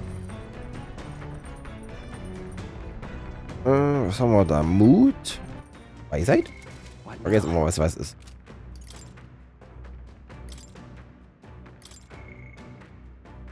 Genau, Weisheit und Mut. Haben wir hier. Aber ganz ehrlich, ich werde mein Buch weiterlesen.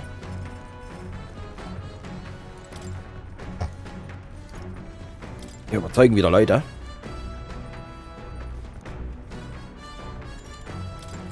Lese Buch und abends reden wir wieder mit jemandem. Offenbar, ja. Der nächste Teil behandelt die Grundlagen. Selbst bei einem untadeligen ersten Eindruck kann der Verhandlungspartner im Gesprächsverlauf eine Mauer errichten und einem die kalte Schulter zeigen. Egal was man sagt, er schüttelt nur den Kopf. In einer solchen Situation hilft nur ein heilsamer Schock, um seine Mauern einzureißen. Ein Schock? Was würdest du tun? Ich will die Augen schauen, bis er wegsieht. So tun, als würde ich weinen.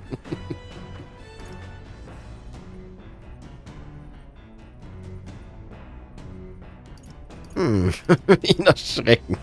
Fucking Jumpscares. Ah ja, wir machen es.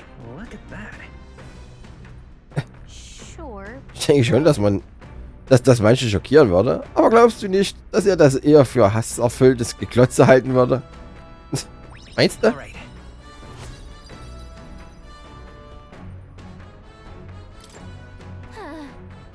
Jemand dazu zu bringen, Ja zu sagen, scheint auf den ersten Blick nicht besonders komplex zu sein. Aber man muss jede Menge beachten. Es gibt noch mehr in diesem Buch zu lesen. Ich mache nächstes Mal hier weiter. Jupp. I say, we could stop for a break. Zeit für eine Pause, Freunde. Da vorne ist was, also halten wir hier an. Coming now into view is the Tree of Prophecy, a resplendent tapestry of color against the backdrop of the bleak desert. One theory is that the tree's roots gorge on the land's magla, and still another is that it gorges on those enraptured by its colorful foliage, as though themselves snared by the bewitching magla surrounding the tree. The Gauntlet Runner comes to a stop at its base.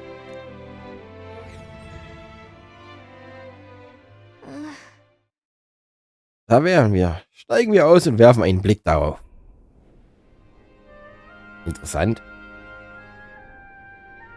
Riesiger Baum mitten in der Wüste. Oh puh, sehr hübsch. Als wäre die ganze Gegend rot eingefärbt, nicht nur die Blätter. Als Kind hatte ich ein Buch, in dem stand, dass es irgendwo einen großen Baum gibt, der die Farbe wechselt, um vor ungewöhnlichen zukünftigen Ereignissen zu warnen. Er warnt vor ungewöhnlichen Ereignissen? Und wie genau läuft das? Er steht mitten in der Wüste. Wie kann er zu so einem großen Baum herangewachsen sein? Ich weiß nicht, ob das was damit zu tun hat, aber es gibt in der Gegend eine unfassbare Menge Makler. Dann könnte es sich um ein magisches Wesen handeln, das sich von Makler annähert. Ich muss das zu Forschungszwecken dokumentieren. Neuras holt Papier und Pinsel aus seiner Tasche und begann, die Landschaft vor ihm zu zeichnen. Hey Neuras, warum kannst du eigentlich so gut zeichnen und malen? Hervorragend, ich bin fertig. Ich gebe dir die Zeichnung als Andenken. Naja, warum er so gut zeichnen kann. Ich gehe davon aus, er muss Blaupausen und sowas mal zeichnen. Und die sollten schon erkennbar sein. Ich habe bereits alles im Gehirn gespeichert und brauche sie nicht mehr. Zeichnung des Baumes der Prophezeiung. Ich habe die Zeichnung von Neuras erhalten. Die ist so detailliert, dass sie die ganze Pracht des Ortes auch all denen demonstrieren könnte, die noch nicht dort waren. Hey, was hältst du davon, sie Maria zu geben? So könntest du ihr eine nette kleine Geschichte von unseren Reisen erzählen. Wenn ich nächstes Mal wieder in Grand Red bin, sollte ich Maria diese Zeichnung geben. Ein magisches Wesen in Form eines Baumes. Da fällt mir ein, sind Feen nicht auch magische Wesen? Ganz genau. Gallica ist da wirklich sehr nützlich. Ich kann sie auf unseren Reisen beobachten und mache so auch bei meiner eigenen Flugforschung Fortschritte. Was? Du hast mich die ganze Zeit beobachtet? Dazu hattest du kein Recht. Hör auf damit. Da wir gerade vom Baum sprechen. Ich habe gehört, dass es ein gutes Zeichen ist, wenn der Baum blau wird. Welche Anomalie diese Farbe wohl vorhersagt? Wir nahmen einen kurzen Umweg, Aber ich glaube, durch den seltenen Anblick habe ich mehr Weisheit erhalten. 4 Punkte? Schick. Das Gefühl, Weisheit steigt ganz schön schnell. The Gauntlet Runner arrives in a quiet clearing, concealed by boulders, as darkness reclaims the wilderness for itself. Monsters run rampant in the wilds. To sleep here would be perilous, unless from within the safety of a Gauntlet Runner. The party, secure in their Gauntlet Runner, spends the night in peace, hidden from hungry gazes.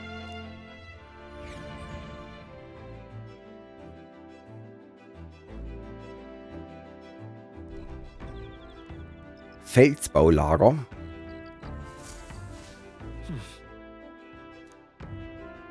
Ich frage mich, was für ein Ort Martira ist.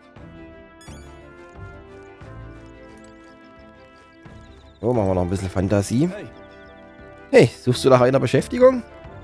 Meine Waffen sind so scharf, wie sie nur sein können. Ich habe gerade nichts zu tun. Möchtest du mir ein wenig Gesellschaft leisten? Mit einer Menge Fantasie. Als nächstes kommt Martira. Es kommt mir so vor, als wäre ich erst gestern in die königliche Hauptstadt gekommen. Es ist so viel in so kurzer Zeit geschehen. Wir trafen uns, brachen zur nördlichen Festung auf, erweckten eine geheimnisvolle Macht. Ich dachte einst, dass solche Magie bloß in uralten Heldenmärchen existiert. Apropos, ob das wohl dieselbe Macht ist, die Heldenkönige einst nutzten? Wenn das so ist, warum glaubst du, dass so viele von ihnen so jämmerlich verendet sind? Macht ist nicht alles. Ah, verstehe. Sie mussten in ihrer Rolle als Könige über ihr Volk herrschen und den Frieden wahren. Dabei war Kampfkraft allein nicht besonders hilfreich. Vielleicht kommt es nicht darauf an, wie viel Macht du hast, sondern wie du sie ausübst. Außerdem verfügen wir über mehr als eine Kraft und haben Verbündete, die diese Fähigkeiten ebenfalls besitzen. Wenn wir weiter diese Archetypen meistern, werden wir in der Lage sein, die großen Heldenkönige von einst zu übertreffen. Aber bei all dem fängt man schon an, sich zu fragen, wie viele Kräfte dieser Art es noch dort draußen gibt. Jo, 4 Punkte Fantasie.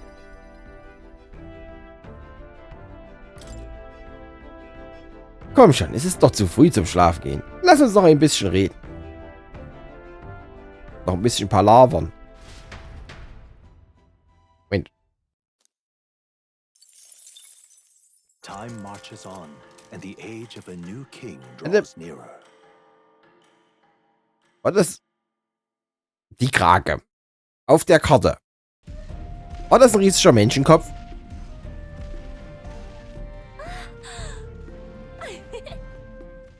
Finally! We're out of the desert! Oh wow, I missed all this green! Why is it so bumpy? That'd be the change in terrain, lad. See, you got to let the suspensions get used to hard ground instead of soft sand. Must be nice to fly everywhere. What the? Did we just crash? Of course not. That's a cannonade.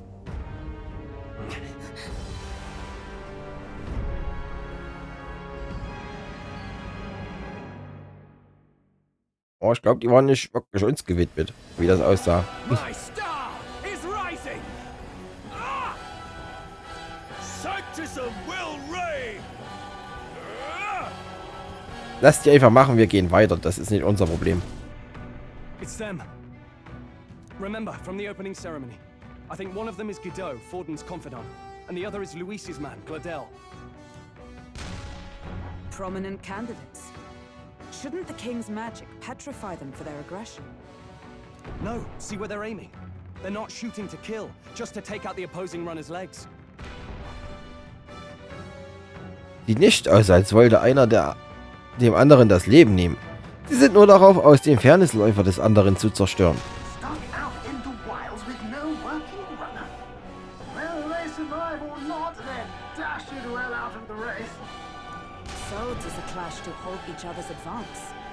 Damn fools couldn't resist a show of force. Look! Over by the legs. That crier is there too. I see. Acting as witness to the higher candidate's conflict. It seems Gladel cannot match Godot's firepower. Unser Plan besteht darin, Louis' Gunst zu erringen.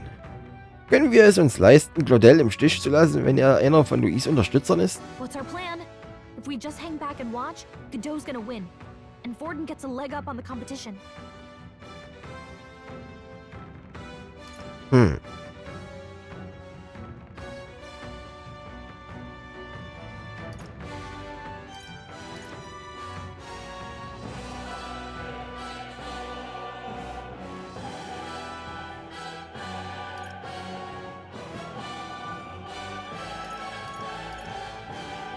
Ich schau zu.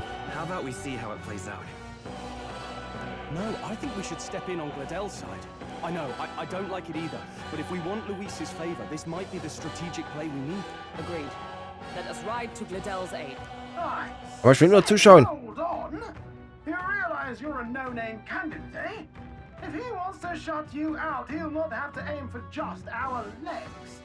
It's a runner, isn't it? If things get too dicey, we'll just run.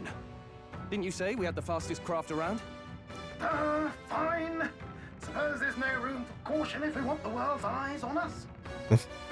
Okay then, it's settled. Let's make sure he owes us big. There should be an external runner phone out there. We're here to help. Withdraw, Gladel. Who goes there? Why do you stand for Louis's forces? Well, sorry, can't get into it now. That Cortland. You're that commoner candidate who destroyed the Grand Cathedral. Was that not enough? You would profane the sacred a second time.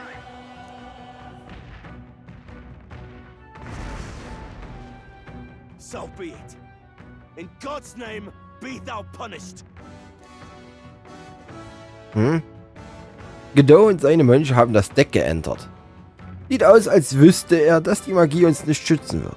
Er hat es darauf abgesehen, uns hier und jetzt zu töten. You dare interfere in my fight. Know your place. Is it fame you seek? You thought by confronting me, you might lift your own names. Then you chose the wrong opponent. I hate to interrupt, Oleg, but it's a touch more complex than that. We of the Crown Theocracy's monk army have silenced all who would oppose the eminence of God. Your petty ruses are beneath me. Now you shall know how powerless you truly are.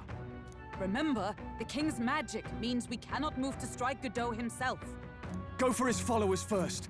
We'll thin their numbers and turn the tide. Go, my brethren! Put the fear of God into these impious commoners! Ja, kommt her, Coneheads. Don't forget about the petrification magic! Let's get on with it! Nee, kann ich nicht I machen. call upon royal power within! Hack and slash! Behold my I'm all prepared. power!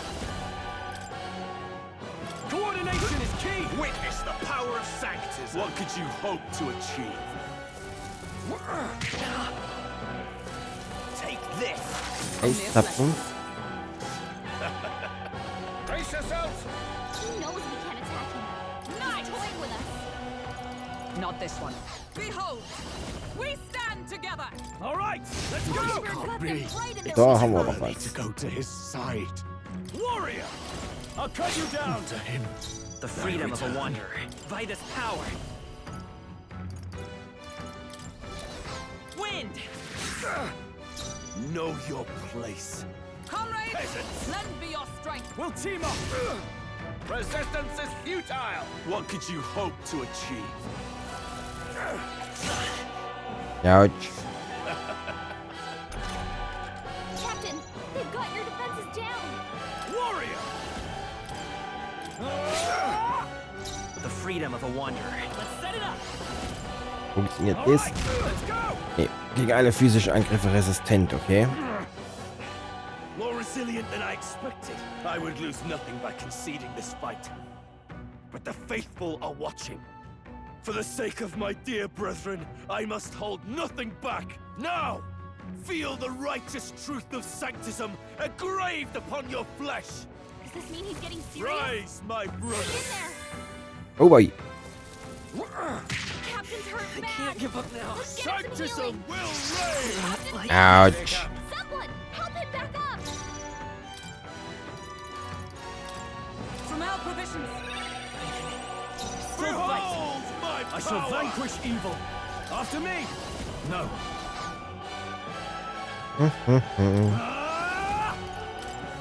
I'll cut you down. Take this. Ouch. Sehr schön. Let's go. Flare. By the night. Oh, mystic purge.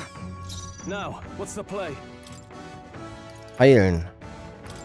This calls for one of these. I knew you'd help. Twas needed. Take this. Look out.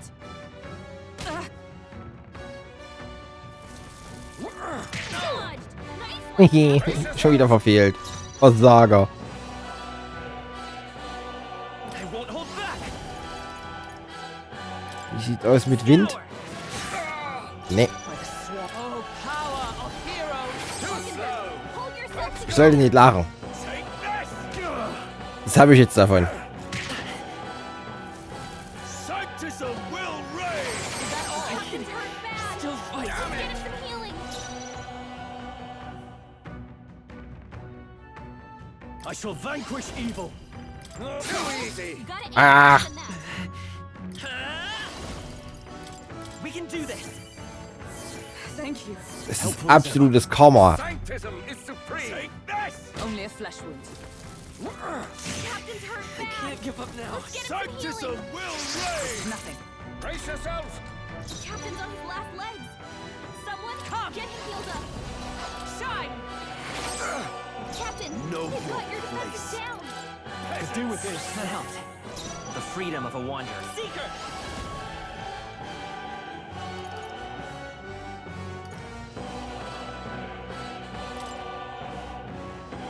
Looks like we can't brute force through this one. No. Nee, das trifft alle. Trifft auch alle.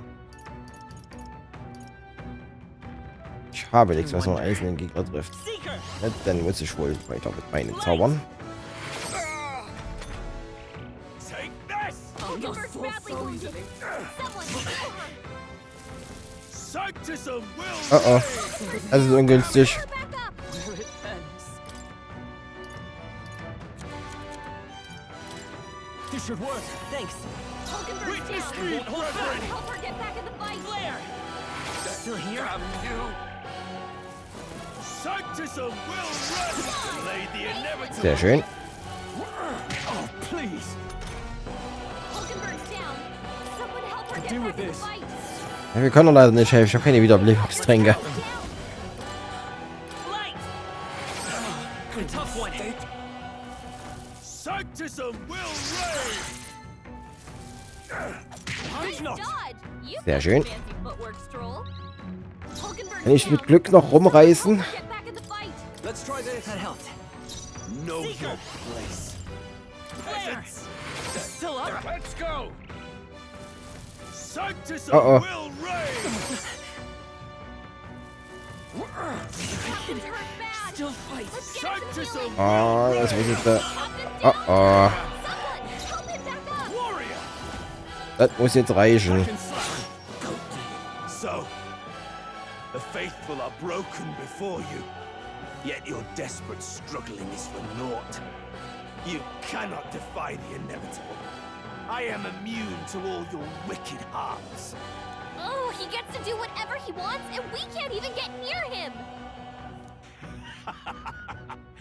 Bend the knee and yield to the divine truth of sanctism. Niemals.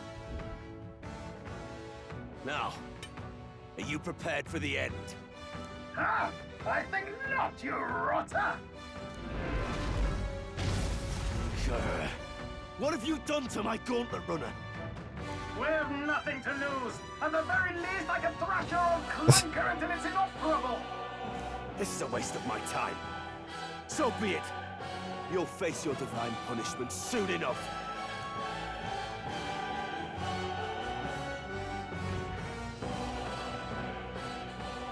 Phew. Finally, he took the hint. Hey, get down here.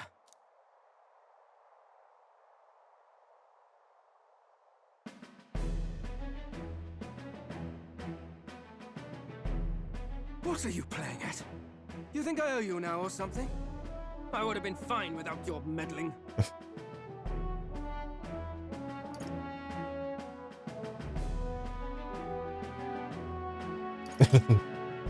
I guess you survived this time. Don't you talk down to me. You want to see what I'm really capable of. Why, Gladell? Surely you can spare some manners for a crew that saved our lives? Honestly, that got a bit ugly for my liking. Well, well, well. Do my eyes deceive me? Juna the songstress in the flesh. What brings you all the way out here? A little tryst on the road, is it? Nothing so saucy. I'm afraid this cad's just my chauffeur. Now please, darling, a little privacy, or I'll have to charge for an interview. Fair enough, miss. Fair enough. Nothing you're not used to. And consider me chastened and shoot. Besides, I might have found another angle here that's just as promising. You surprised me out there, love. You bested Godot. So you're not just a pretty face. You were more help than my useless driver, at least. Oof. Look here. However talented and famed a songstress she may be, you must remember to contain yourselves. Was ist los, Hülkenberg? Was ist los, Katze? Willst du raus? Songstress? Wait, is she the same Nydia lady who sang at the opening ceremony? Aye, but that's... oh, blast it all, I can't take it anymore. I didn't know the suspensions anywhere. You had Caden Workshop on this, eh? Yes, those are quality parts and no mistake. Luis really shells out for his own. By the crown, you can't be serious! She is Juna, the kingdom's greatest singer, the dulcet diva! Oh, this is preposterous! Surely I can't be the only one starstruck? Berg, what the hell? Really? No one else wants to shake her hand? Well, then on behalf of this group, You're an interesting little ensemble. Wait, is that a fairy? A real living one? Where did you... Hey, up there!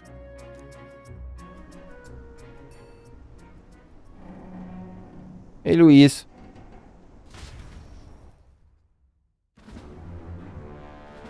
An airborne gauntlet runner. He's actually finished it.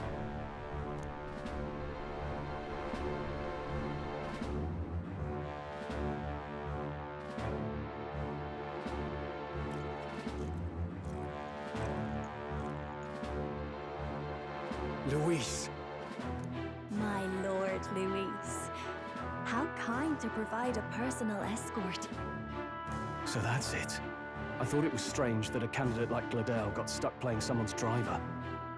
But she was still the Sanctist's pick for the opening ceremonies? Guess even Forden's camp has to bend to popular opinion. My humblest apologies, my lord Luis, for this travesty, especially when you had graced me with the privilege of bearing the lovely Lady Juna. Glad to see Lady Juna's safe, at least. I could have crushed that churchman like a bug. And I would have if these insolent fools hadn't. I'm sure. Sorry, don't much care. It would seem you had to clean up my associate's mess. I'd like to express my gratitude, but if I might ask, Who are you?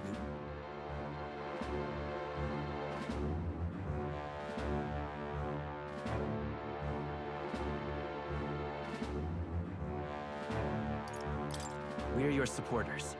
Hence your retaliation against Godot, then? He's also a candidate, though his name doesn't carry any weight. One would think you commoners, but for the Lady Knight at your side. And you have a gauntlet runner. Most curious. What made you decide to enter the competition? Looks like he's more interested than we anticipated. This might be our chance, so choose...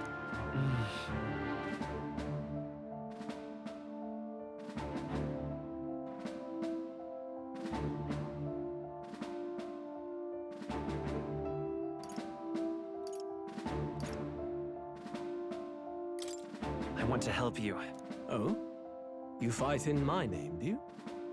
Really now? So, you thought you'd step in for a little self-promotion? We want to help anyone in need. That's what we believe in. Anyone? Most interesting. However, my immediate needs are met in terms of sword hands. Oh, come now. Don't they have a certain charisma to them? Why? I dare say I saw them use magic without igniters. Please, I know we can help you. We want nothing more than to see your vision realized, Lord Luis. You do know what that vision is built on, don't you? If you would claim yourself my ally, then prove your power before all the kingdom's eyes. You can't change the world without power, after all. If you can manage that, I'll consider your proposal.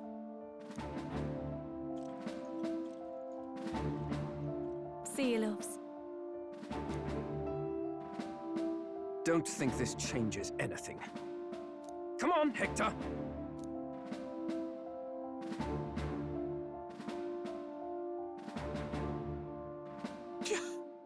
It soars like a damn bird. Right then, that could have gone worse. We were lucky we managed to connect with Luis this early. No thanks to that Glodell. Even should we be accepted, he'll be no ally of ours. Well, at the very least, Luis knows our faces. All we have to do now is avoid screwing it up. He wants to see our power, does he? Then let's find Heisme, bring him to justice, and show the nation we're a force to be reckoned with. As the chirping birds return to their nests and the darkness claims its dominion, the Gauntlet Runner at last arrives at its repose, a place grown thick with trees. Are the sounds from between the trees just the leaves being caressed by the wind? Or are they the whispers of the beguiling beams of the dark?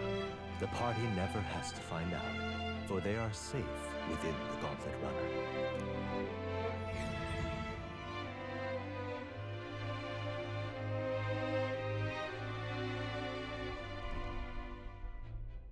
Ah! Oh, damn it, blast! Did you hear that? It's over. The end of the road. So ends the life of the genius engineer. Let's say we go check on him.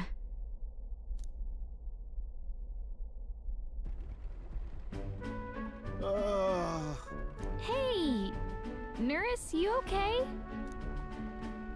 Oh, you two. Terribly sorry. It's nothing, really. Is there something troubling you? Ah, well, I suppose you could say that. It's just the runner, you see? She's in top shape, but I wanted to make her peerless. An absolute beauty, you know, top of her class. Something that would make even old Luis's runner look like a bally apple cart. I'd not be floundering so much if I just had a bit of spark. A spark? Yes, my girl.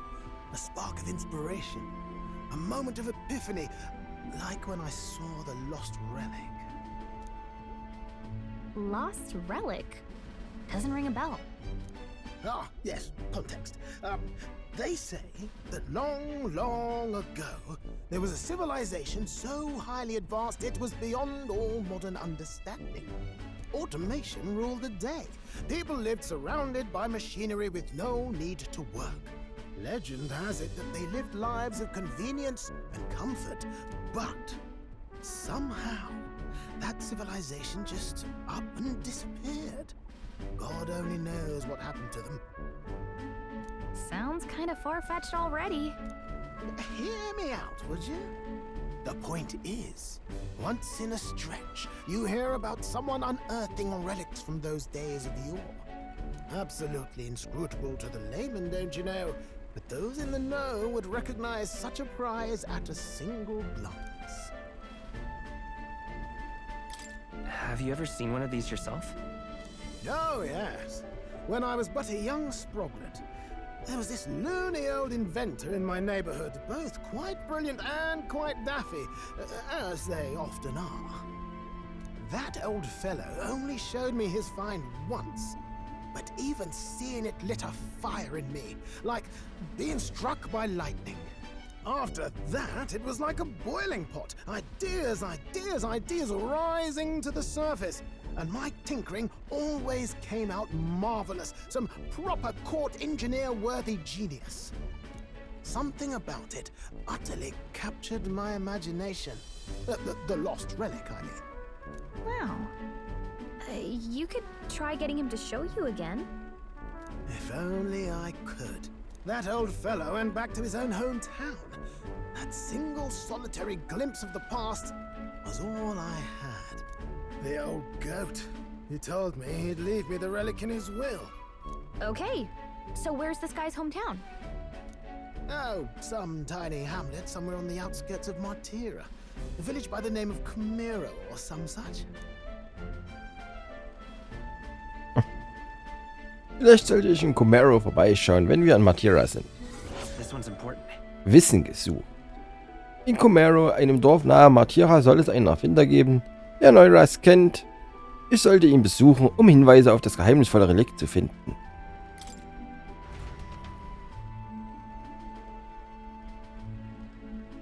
Wir verließen Neuras, der wieder zu einem Häufchen Elend schrumpfte, und gingen zu den engen Schlafquartieren des Fairnessläufers.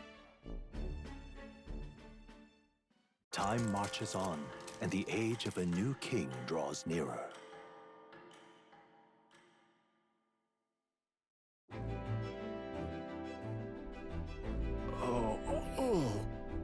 Wir kommen also heute Abend in Martira an. Gut.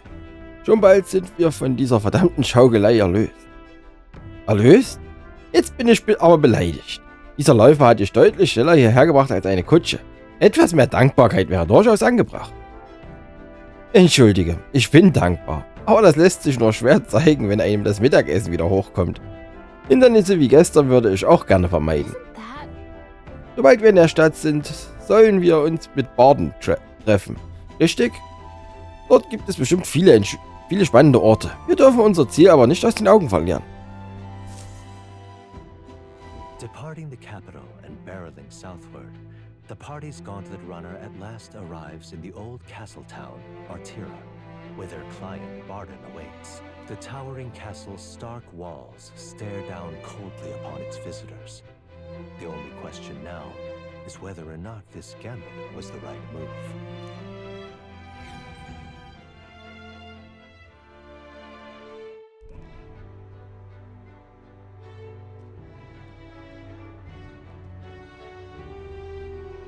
Tis far more desolate a place than I'd heard. Not many people out. It's like everyone's afraid of something. Ah, you're here! I've been hoping you'd show up soon. I know it's been a while, but we pledged to help you. We'll not go back on our word. Glad to hear it. I'm sure Lady Joanna will also be pleased. Oh, your pardon. Lady Joanna rules this city. She's also a most holy sanctoress of the Sanctus Church. She lives there, in Criganti Castle. I take it the locals are hoping for His Eminence Thornton to win the tournament. Aye, naturally. No sane and righteous man would want Luis on the throne. Speaking of, I heard there was a scuffle on the road between two candidates' gauntlet runners. The criers say Forden's ally suffered the worst of it. Ah, well, that's Luis's camp for you. I assume it was them. I mean, some nasty characters at his heel, eh?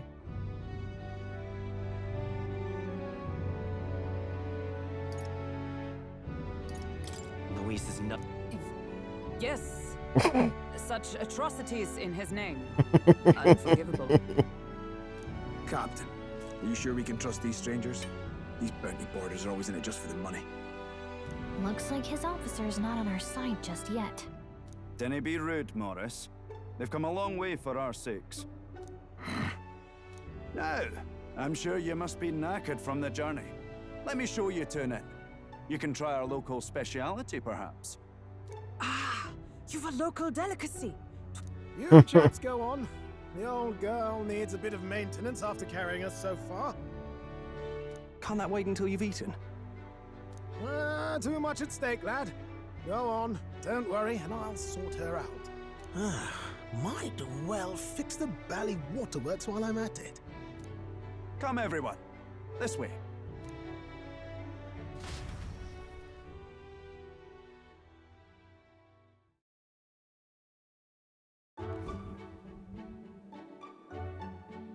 Das ist eine Raupe. Is this some kind of smoked dish?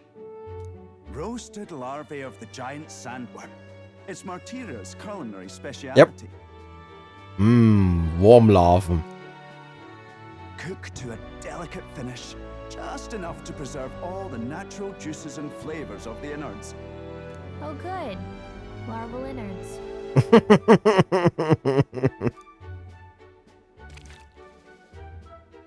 Tis a unique texture, to be sure, but the taste is divine. Exquisite. You're completely serious, aren't you? Something the matter? Do try some of your own before it gets cold. Looks great. What is with that smile? Not you two.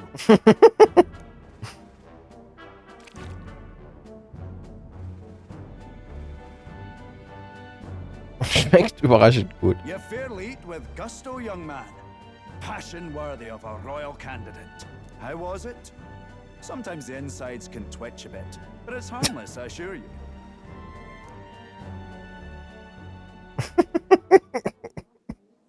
Would that I had time to try more of your dishes, but to business. Can you fill us in on the details of all these kidnappings? Aye.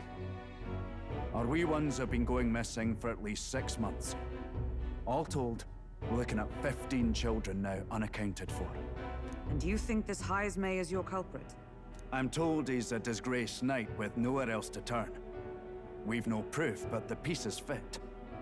Seems to me that with nothing else to lose, he's gone rogue. For a man who claimed a knight's honor to stoop to such horrors. 'Tis unacceptable. We must end this quickly, for our sake and his own. If I recall the brief, it'll be quite a feat to even get near this Heismay. His hideout was in the midst of the Sandworm's territory, yes? Aye, well remembered. He certainly isn't going to make this easy for us. So, is Heismay's hideout way out here? Looks pretty far from Martira.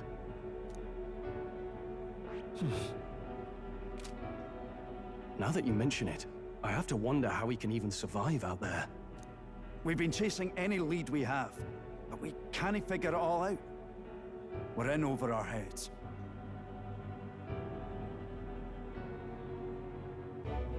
Let's work together to save this town. We're awful grateful to have you. And don't worry, we'll pay you what you're due. After all, nobody else in the royal capital would give it a second glance. We help anyone in need. That's why we've come this far. Inspiring words, young man.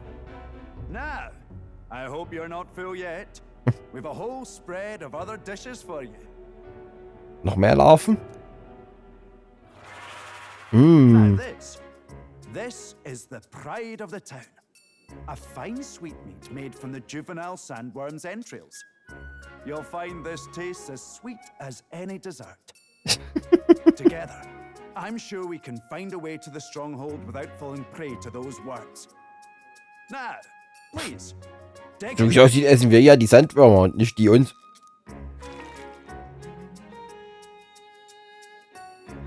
Tis altogether different from the roast. Why, 'tis succulent as a mellow fruit. Another marvel. You must have gotten used to eating anything you had to out in the wilds, eh? I'll schedule a meeting with the Honourable Lady Joanna tomorrow. Please, rest your weary heads for today. If they aren't here calling a free meal out of us, that is. Now, let's go.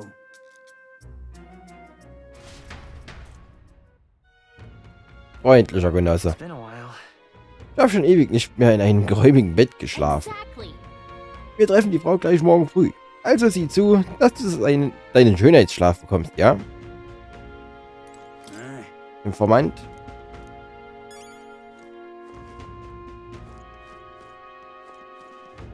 Wo geht's zu den Betten? Und blind. Das ist so eine Gaststätte.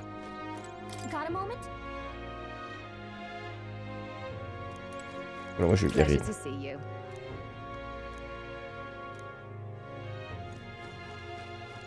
Tür? Ach, da Tür.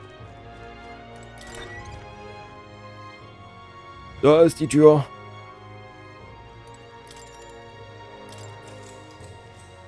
Good night.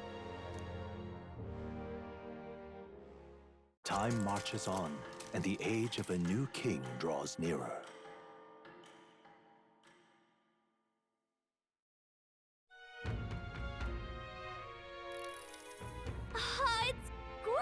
Ist das ein Wetterchen? Aber ich glaube, ich habe vielleicht ein bisschen zu lange geschlafen. Wo sind denn alle? Die sind zum Schloss Krigante gegangen, um die Lady zu sehen. Anscheinend kommen wir über die Treppe auf dem Trittsteinmarkt dorthin.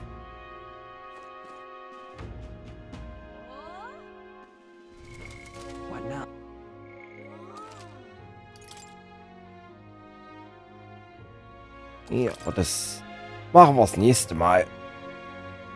Für heute ist erstmal Schluss.